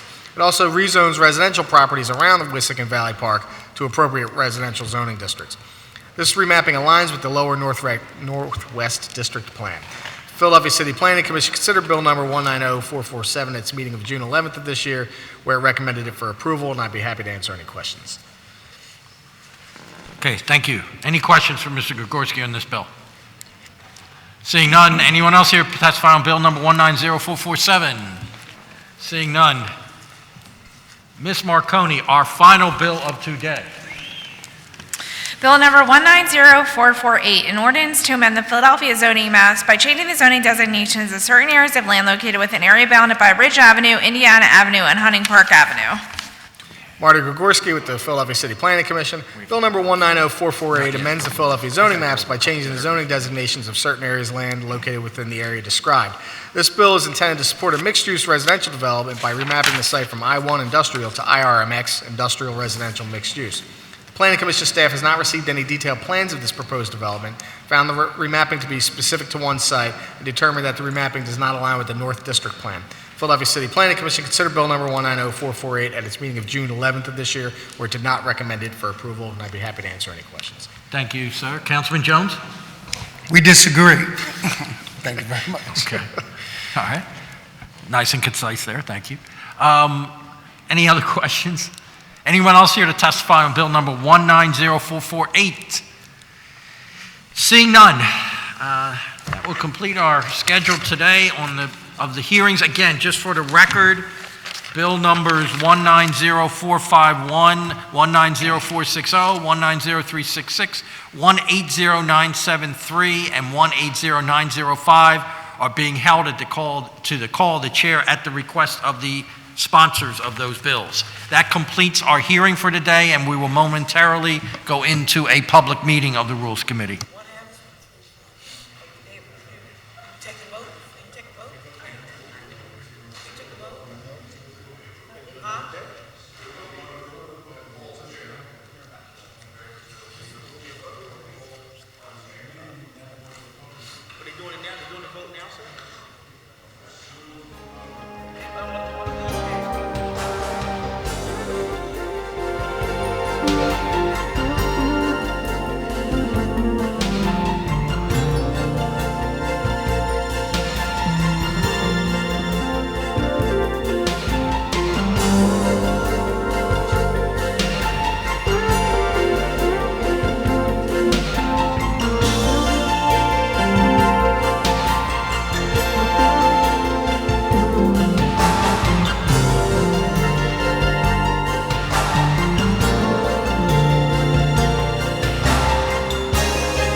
Okay, this is the public meeting of the Rules Committee. We have a quorum, so the chair recognizes Councilman Heenan. Thank you, Mr. Chair. I'd like to make a motion for the approval of amendments of bill number 190181, 190250, 190253, 190256, 190305. Amendments on 190356, 190362, 190380, 190437, 190443. Motion to approve. Second. It's been moved and seconded. On the amendments, all in favor? Aye. Opposed? Hearing none, the amendments as motion made by Councilman Heenan are all approved. Again, Councilman Heenan. Thank you, Mr. Chair. Please. Yes. I'd like to make a motion to approve bill numbers 190181 as amended, 190250 as amended, 190232, 190253 as amended, 190254, 190256 as amended, 190305 as amended, 190306, 190311, 190312, 190313, 190356 as amended, 190359, 190360, 190361, 190362 as amended, 190-380 as amended, 190-407, 190-408, 190-409, 190-415, 190-435, 190-437 as amended, 190-443 as amended, 190-444, 190-447, 190-448, be approved with the suspensions of the rules, be reported out as committee with favorable recommendation, and the rule suspension to be reported at the next next session of council. Second. It's been moved and seconded on the motion. All in favor? Aye. Opposed? Hearing none, the motion is approved and, wait a minute. It did? Like, who told us? Where'd that come from? No, I'm not saying to you. No, slow down. 3-1. Oh, whose bill is that? 3-1. You had an amendment on that one too? All right, okay. Just move an amendment. What's this? Okay. We have to have an amendment for 190. Yeah. All right.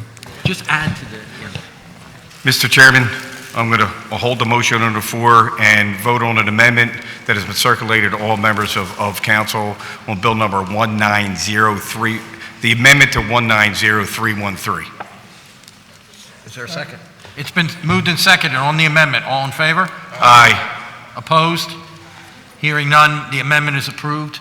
And I'd like to add to the motion, or all bills and as amended, bill number 190313 as amended, be reported out of this committee with a favorable recommendation to suspension of rules at our next council session. Second. It's been moved and seconded on all the bills with the appropriate amendments that Councilman Heenan moved be adopted. Be moved out of this committee with favorable recommendation with a rule suspension. All in favor? Aye. Opposed? Hearing none. Again, all bills whose motion was made by Councilman Heenan with the appropriate amendments are reported out as committee with favorable recommendation with a rule suspension to allow for first reading our next session of council. That completes the business of the Rules Committee today. Thank you all for your participation.